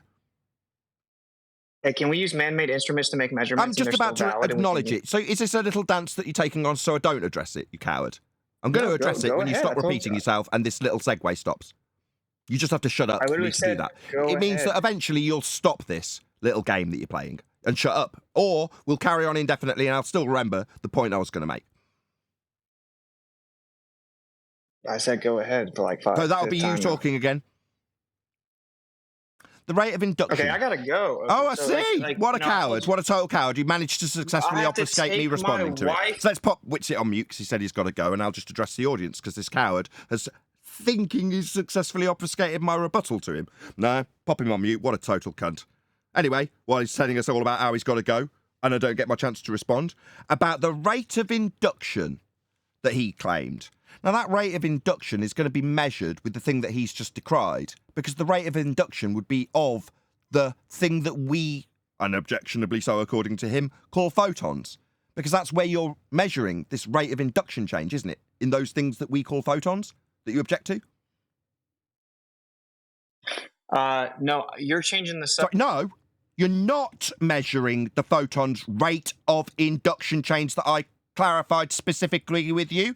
You don't think that's what we're measuring when I went to the trouble of clarifying specifically that that was what you were measuring. It is the rate of induction change in what we call photons, isn't it, Witsit? Don't lie. Well, it's light. Sorry, so it is the photons that you take objection to. Don't be a scummy liar. It's the third time me pointing out that it is going to be those photons as we label them, regardless of what we label them. That is what is going to be used with your rate of induction change. Fourth time with a lying scumbag, isn't it, Witsit? How do you like a taste of my balls, liar? The definition of light is a red herring. Not asking for the definition of light. I'm saying the thing that you're going to clarify with a rate of induction change would be what we call photons, isn't it, Witsit? Non sequitur. Non sequitur or just yes, it is those photons, right, Witsit? And your pseudoscientific interpretation. Is it tasty? Are they salty? When you get absolutely annihilated. So it's a non sequitur. You're so gay, bro. We're going to be measuring the rate of change in that non sequitur, aren't we there, Lick? Has no one told you that this is really gay to talk about? Sorry, no, Witsit. You see, the thing that we're going to be measuring a rate of induction change, according to you, is the thing that you find objectionable. That's photons, isn't it, Witsit? Sure, can we address them? Sure! Tell us all about how you object to the thing you're measuring the rate of induction change in. You object to the thing we're going to measure the rate of induction change on this man-made photographic plate. You have a severe objection to your own thing you're measuring the rate of induction change in. Is that correct, Witsit? We measure the change in how long it takes a light to get we to measure the the photons, do we not? That would be the rate of induction change in the photons that you're looking at, correct? You think they're photons? So don't tell me what I think, you stuttering little bitch. You're getting hammered. Yeah, like your side do frequently when you come here. You just need to affirm it. It's been 7 attempts. Now, the audience knows how Weasley you're being, because at some point you've got to say yes when I keep asking you the same question 8, 9, 10 times. So the thing you're measuring the rate of induction change in, that would be in the photons, wouldn't it? Witsit? I've said yes like 5 times. Yes, it would. Now that we know that the thing you're basing your claim on, that would be the rate of induction change in photons, now tell us all about how much you object to those photons you use in your example. You've got 5 minutes to tell us all about how wrong those photons are that you measure the rate of induction change. Go ahead and rip your own head off for my audience there, Witsit. On you go. Okay. This is going to really trigger your panel. They're definitely going to interrupt because there's going to be no recovery if I actually get uninterrupted for 5 minutes. The whole entire definition of light thing, that's a red herring fallacy. I'm not talking about that at all. I clearly stated that yesterday. If you want to talk about the definition of light, sure, it's a very confounding phenomena. I'd be happy to discuss it, but that we're actually just talking about the fact that the light gets to the receiver faster in a certain direction. It changes with altitude, changes with season, that refutes the globe. So that's just an objective measurement. Yes, we use man-made instruments to make measurements, and that measurement refutes the globe. To have flat earthers in 2023 not even comprehending that that's a measurement because they've been in a cult type of thought so long that they don't even know what the measurement is, and they tell people they can't talk about it, is weird to me to say we can't talk about the man-made measurements that are objective and repeated millions of times that refute the globe model And then to say stuff like, oh, it must be technological or human error, which is what Einstein's excuse was to try to explain away the repeated measurements, even though it can't be instrumental error because it changes with season, altitude, and direction, which obviously the instruments aren't conspiring with the seasons. It was just an excuse Einstein made up because it can't have a fringe shift if the Earth's a spinning, wobbling globe. So ironically, you guys are doing the same thing Einstein did while ironically pushing the same pseudoscientific definition of a photon that Einstein pushed. I can debunk the photon with one single demonstration. It's not difficult at all. We can take a polarized lens, put it over light, and then when I take another polarized lens, I'll put it on top of the first lens and turn it perpendicular. It blocks the light out. So you believe that photons are what light is, and little physical photons are coming through the lens. And then I put the other lens on it and block them. And then I put a third lens on top of it, and the light comes back through. But that's impossible if it's a physical particle traveling from point to point through the lenses, because the second one's supposedly blocking the photons.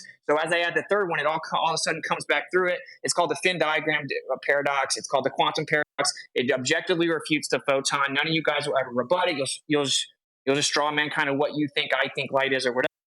So you put three lenses on top of each other, and you turn the second one perpendicular to the first one, the light stops coming through it. As you stack a third one on top of it, the light comes back through it. If it's physical photons, it would still be blocked by the second lens. It couldn't just magically go through the second one because you added a third lens on top of it. Photon debunked, and it's not hard. There's many ways to do it. You don't have the photoelectric effect that's predicted by the photon model within the within amorphous metal.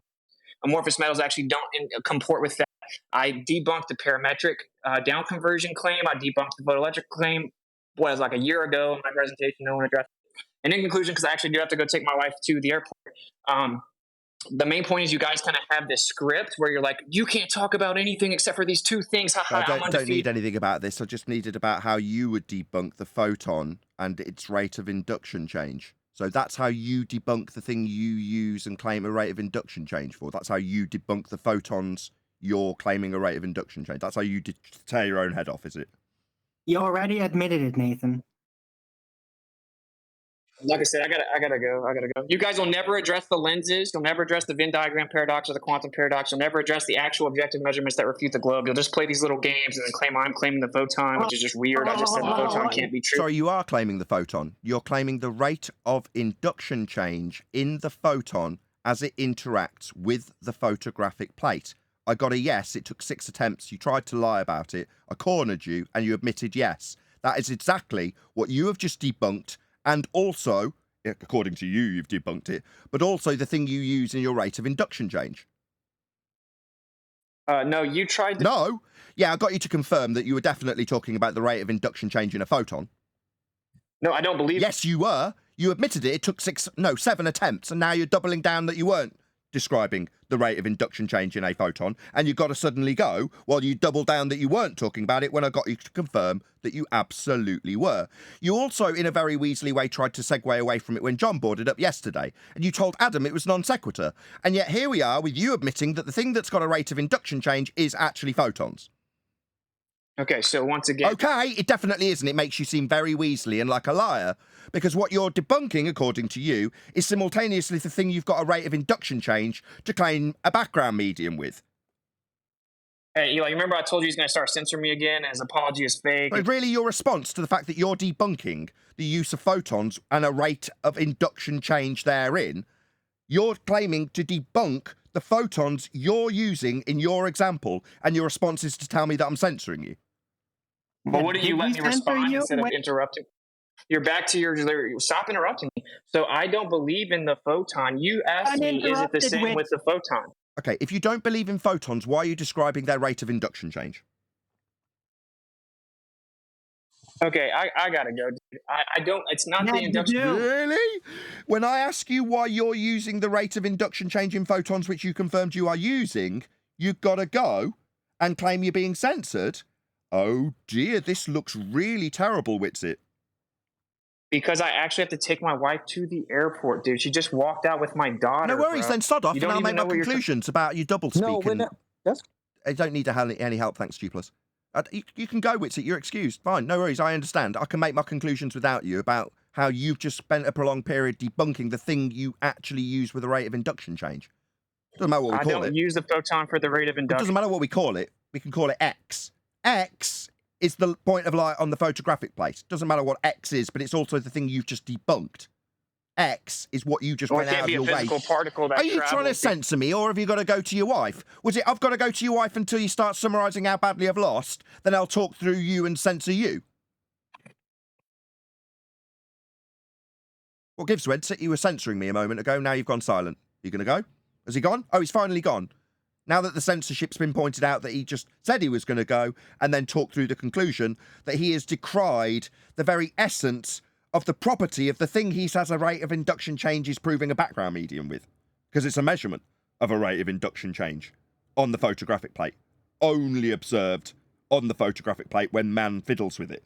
But that rate of induction change of photons, which we got him to absolutely affirm are the thing he's using, are simultaneously, according to him, debunked by him. That's a massive problem, isn't it? Is it not just me, or we got to that massive problem and suddenly rumpusing and claims of censorship started? It was all very cordial up until that point, was it not? Then the doublespeak got highlighted and suddenly I'm censoring him. What the hell? Is that your only tactic as a baller? Oh, my bad, he's not, is he? He's supposed to be a flat earther. Well, he was complaining how we were going to get really triggered and interrupting him while he was rambling for 5 minutes uninterrupted, except for Neil one time. But, I mean, excused. It was annoying. And then still telling us that we're censoring him when he talks over everything that we're trying to respond with. It's ridiculous. Also, one thing before we move on, I wanted to make note that he did actually say at one point, it kind of slipped by, that science doesn't tell you that, like, we don't have scientific evidence for what a photon is, which is ridiculous because what is questions are not involved in the scientific method. So it just doesn't understand it. Exactly. And then it's funny how he's not in a rush to assist his wife when it comes to him redundantly reiterating his flawed claim and the rumpus Nathan, but as soon as Nathan wants to then respond, oh, I gotta go, my house is on fire, my wife is screaming because the children need to be saved. That's okay, D-Rose. That's not needed. He had to go. Let's just accept his word. It just happened to be at a poor timing for him in the conversation. Yeah, fair enough. That's what we experienced. Yeah, that's fair enough. But what I heard was we don't like the word photons. Yeah. We don't like photons. However, that's the basic. We'll be using them to prove a rate of induction change in a man-made device. When you move that man-made device up in a different altitude, it changes. Check it out. Really. But simultaneously, the thing that I'm going to be showing the rate of induction change in, that doesn't exist. You're like, are you stupid? I mean, I remember QE explaining this to me, because I don't pay much attention to Witsit. I've got to be honest. QE pays a lot more attention to him and covers his stuff more than I do. But QE was saying, no, he's decrying huge fundamental parts of his own claim when he denies this. Now, obviously, I don't know that that's the case. I do take QE at his word, but you want to hear them do it themselves, don't you? You want to verbally have the transaction so that I can mentally process that transaction and go, no, he is actually decrying his own premise when he tries to debunk us in this false dichotomy. Now, once the fallacy got pointed out admirably by the panel, so at this point, let's get down to the brass tacks of what's really going on here. He's decrying the fundamental premise and foundation of his own claim and saying that it's because we claim it. What about the parts where you're using it then? Oh, I gotta go. What? Really? Okay. Yeah, it's really tough to be in a position where you need to use a photon to try and make a case against the existence of a photon. I mean, I sympathize, man. It's a really tough position to be at. Seem familiar? And my point, hold up, but you gotta get it right. I'm not doubting he had to pick up his wife. And we obviously see the apparent hypocrisy and a contradiction in his own claim by not admitting that he's using the content within his claim, but then he's criticizing the content in his claim. What I'm saying is, if someone is on the phone with me and they're talking something, I don't have time when my wife is waiting for me to go back and forth when I say I gotta go. I'm not going to waste another 5-10 minutes. He didn't. He made himself scarce. He really wanted to get his last point in because he had to go. That's probably why he rumpus me in his outgoing statement. Though, let's not read too much into this. Number one, right? Again, mad props to you, Witsit. At least you're here. You're having a bash. And as a result, I'm going to extend you the courtesy of cutting this conversation short and saying, nah, we're not going to continue the conversation while you're not here. Hopefully you'll return. We've all made our points.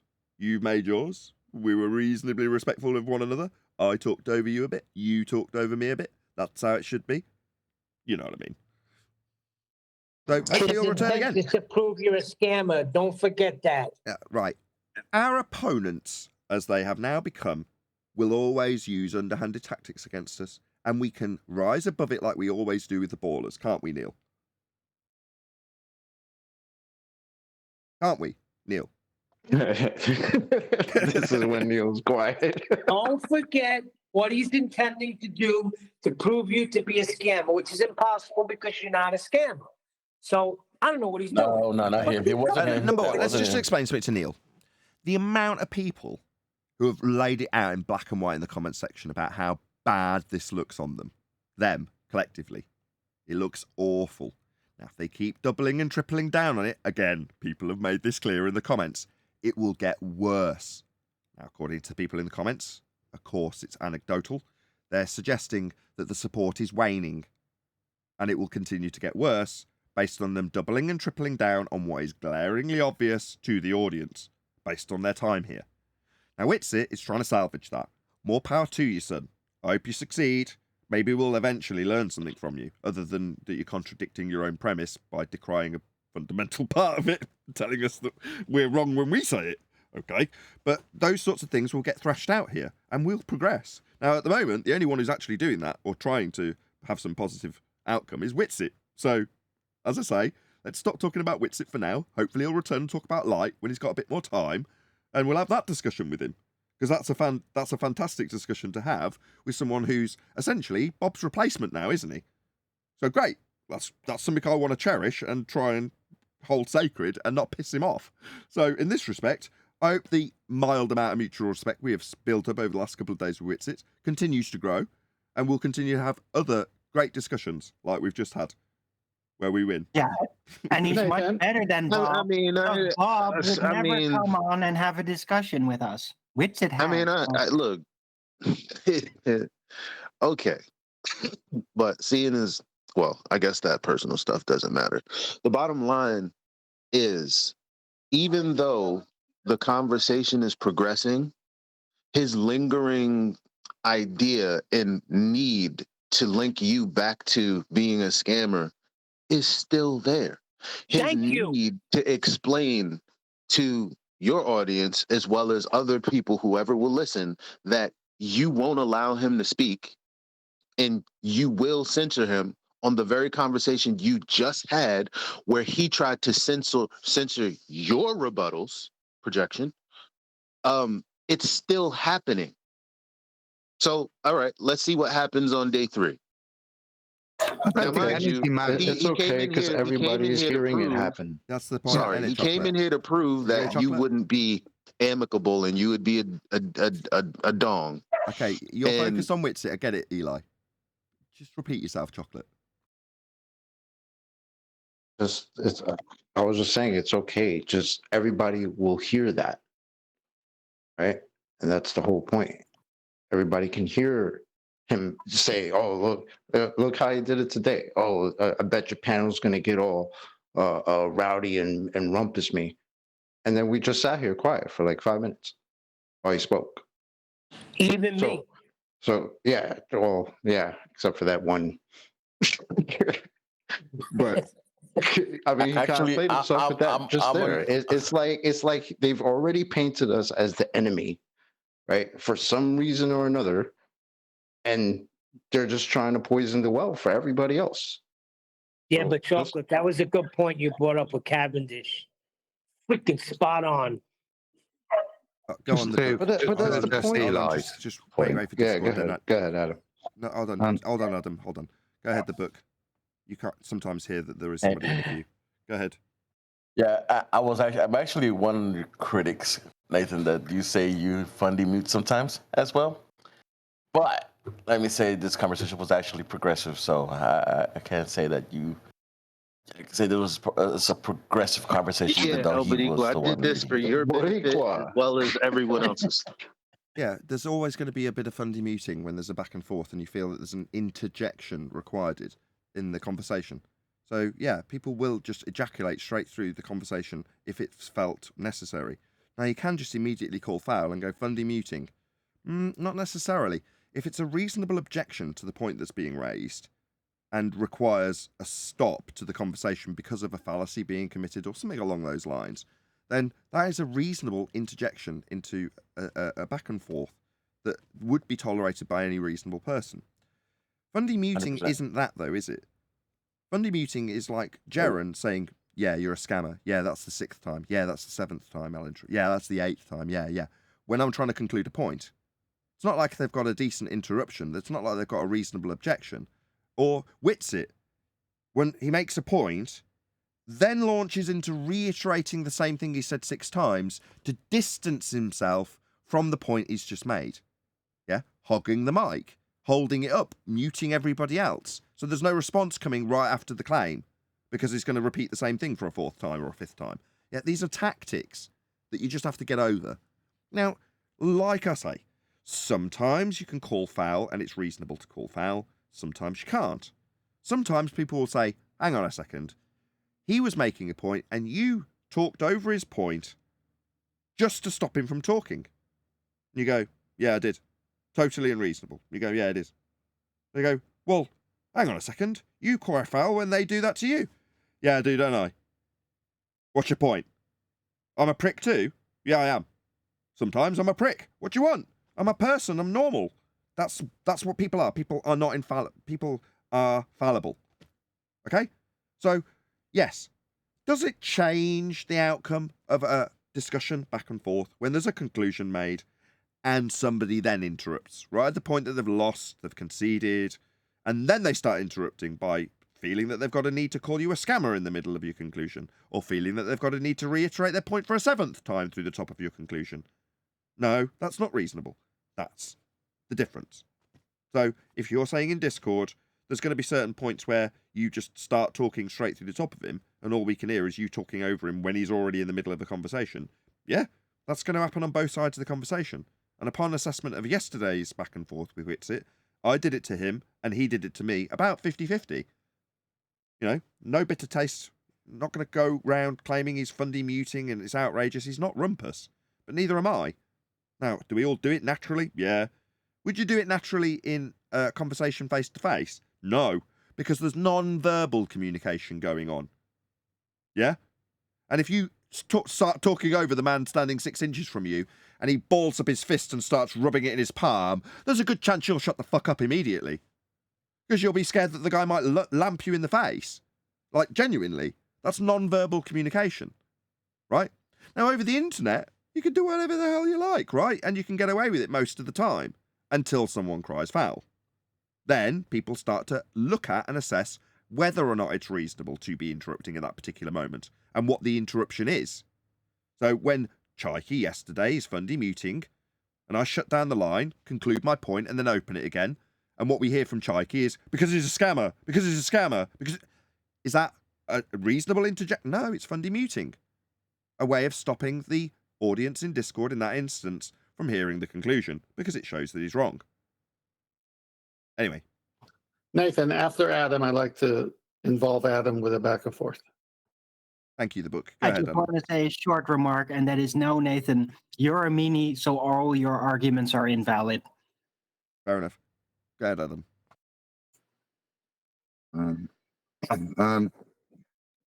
Just responding. I've enjoyed the past few days. Don't need to make demands. Got a couple of presents yesterday, knowing that any claim of ether has got nothing to do with the physical and natural world, and that science proves things. And today I've been taught that you only need 2 things to disprove photons, and that's a photon emitter and a photon detector. So I'm enjoying the chats. I don't think we need to make demands of anybody moving forward. Yeah, I stayed on mute for my laughing chocolate. Sorry, so you found out today that the thing you need to debunk photons is a photon emitter and a photon detector? That's the learning I've gathered today, yeah. I want to thank John. Does he not hear So the reason himself when I he speaks? just props where it's due, right?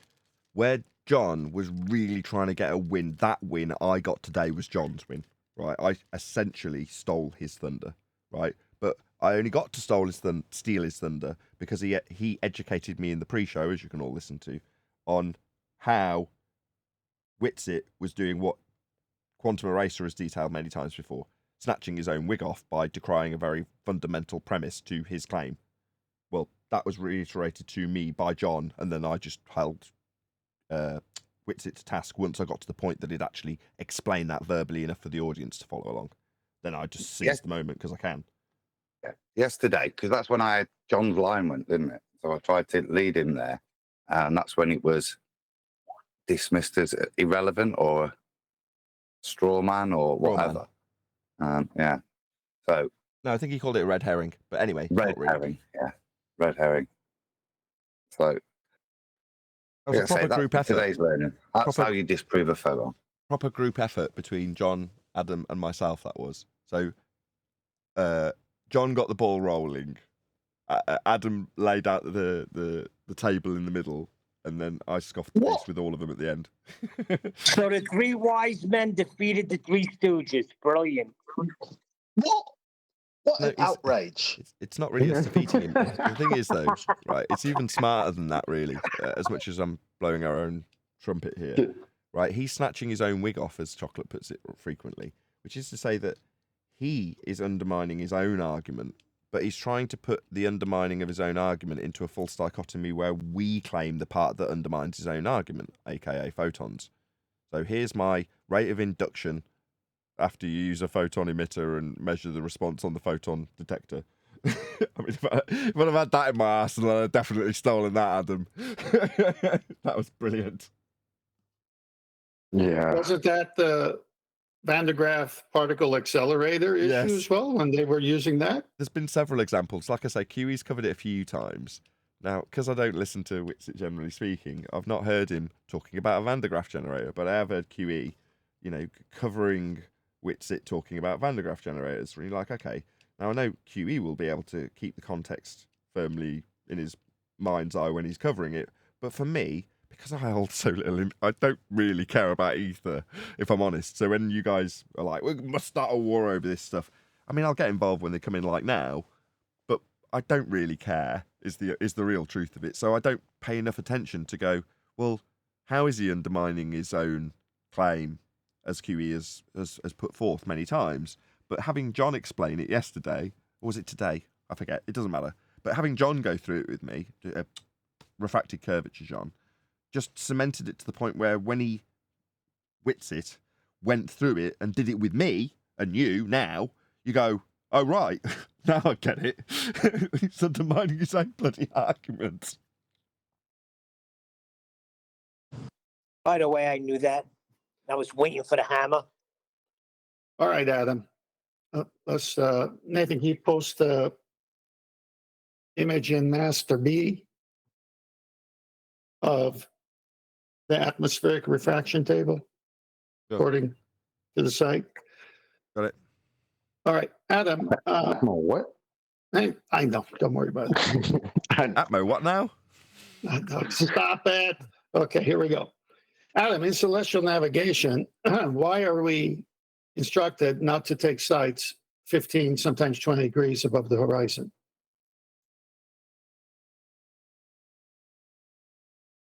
Well, because it's untrustworthy. And why is it untrustworthy? What's causing light to become untrustworthy? The amount of air you're looking through. So temperature, pressure, density of air. And also the fact that shit shrinks at distance. So you've got compression. Or compression is a larger effect at those distances. So the slowing down of light is an optical thing then? Yeah, that's often what that slowing is described as, and I think that's what I would attribute to compression. Just for clarity for the audience, sorry to interrupt. I've got to do it. I'm really sorry. Slowing down of light specifically means as the stars move above your head, some of them will reach the horizon. And as that happens, the stars over time slow down as they are reaching the horizon. So that's what 10th means when he says the light's slowing down. Just for clarity for the audience. Go ahead, 10th. I'm sorry to put that little. No, I'm glad you did that. Obviously, it's important. So as you look at this chart, at 90 degrees, there's 0. And at 0 degrees at the horizon, it's 35 minutes, 34 something to be exact, but they rounded it off here. And it's a standardized average table. And it could change when you read on the subject of a refraction on the horizon. Based on what I discussed, the temperature is set to something at the average, but if the temperature is lower or higher, it's going to change. It won't be 35 anymore. But this is something they want you to avoid. So they say take your celestial sightings 15, 20 degrees above the horizon, and you'll be much better off doing that. Now, Witsit comes in, and this is where I was tying it to in my mind. If that's refraction of light in the way we use it in celestial navigation, in celestial refraction, not terrestrial refraction, then when he says a machine measured photons moving faster at higher altitudes, and I look at this chart and I look at celestial navigation, I said, well, why can a machine measure that photon that you're denying even exists, which was a brilliant outcome from today? I was telling you right here, don't take measurements, angle measurements below that, because you're going to get messed up. But you're not going to get messed up if it's higher up. What's happening to light higher up that's not happening to light lower on the horizon? I think More Adam just refraction. covered that. It's just you're looking at it through less air. That's it. More refraction, more dense I stuff, like more that word, temperature. but yeah, looking through more air. I'm going to go with what Adam said. No, I'm going with that. I'm saying that. There's a lot more stuff at the horizon than there's straight above you. Right. So that's what I was getting. I don't understand what his point was. So the only thing the only thing I can't, well, I disagree, whatever you want to call it.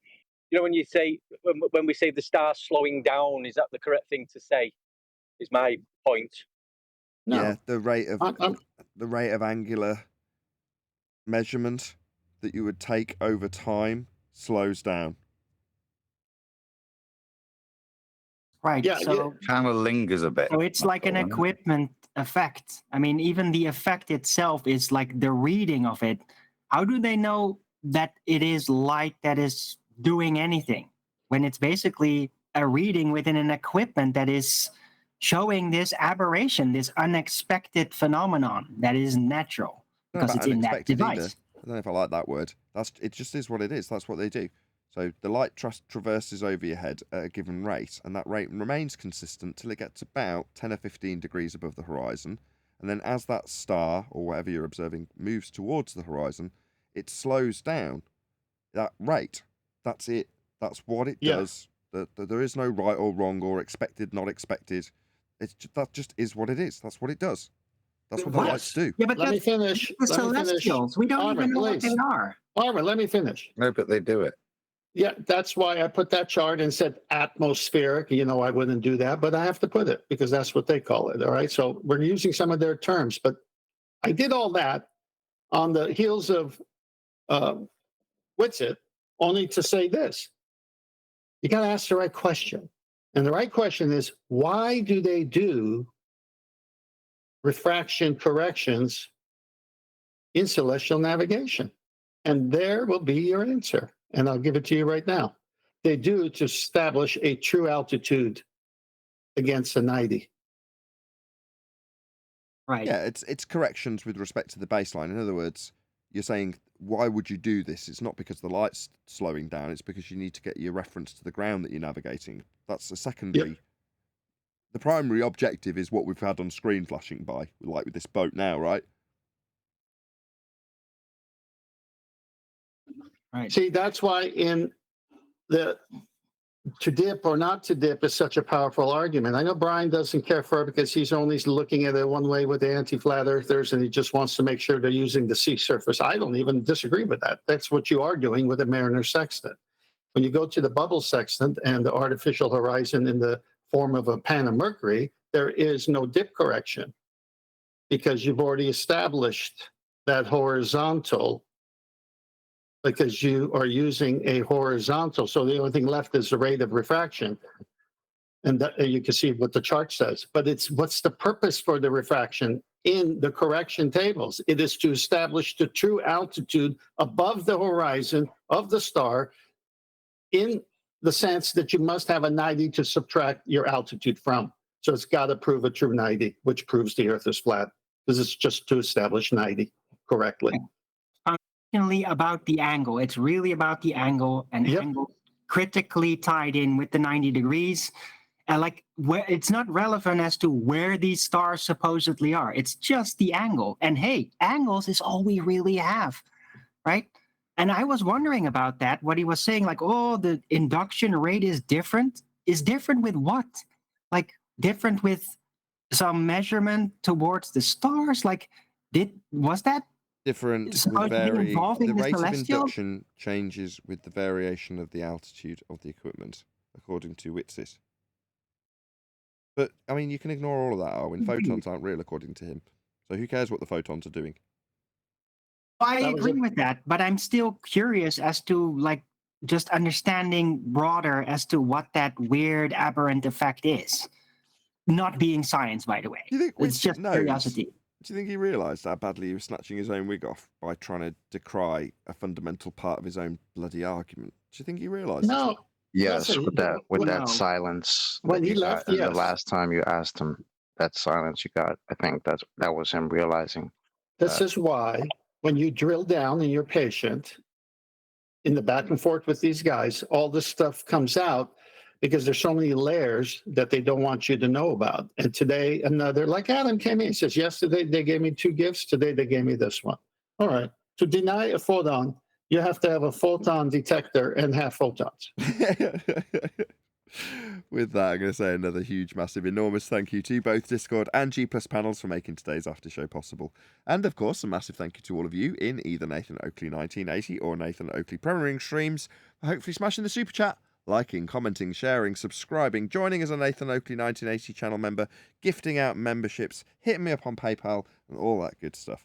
I've been Nathan Oakley, and I will see you all in the next video.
What a lovely day!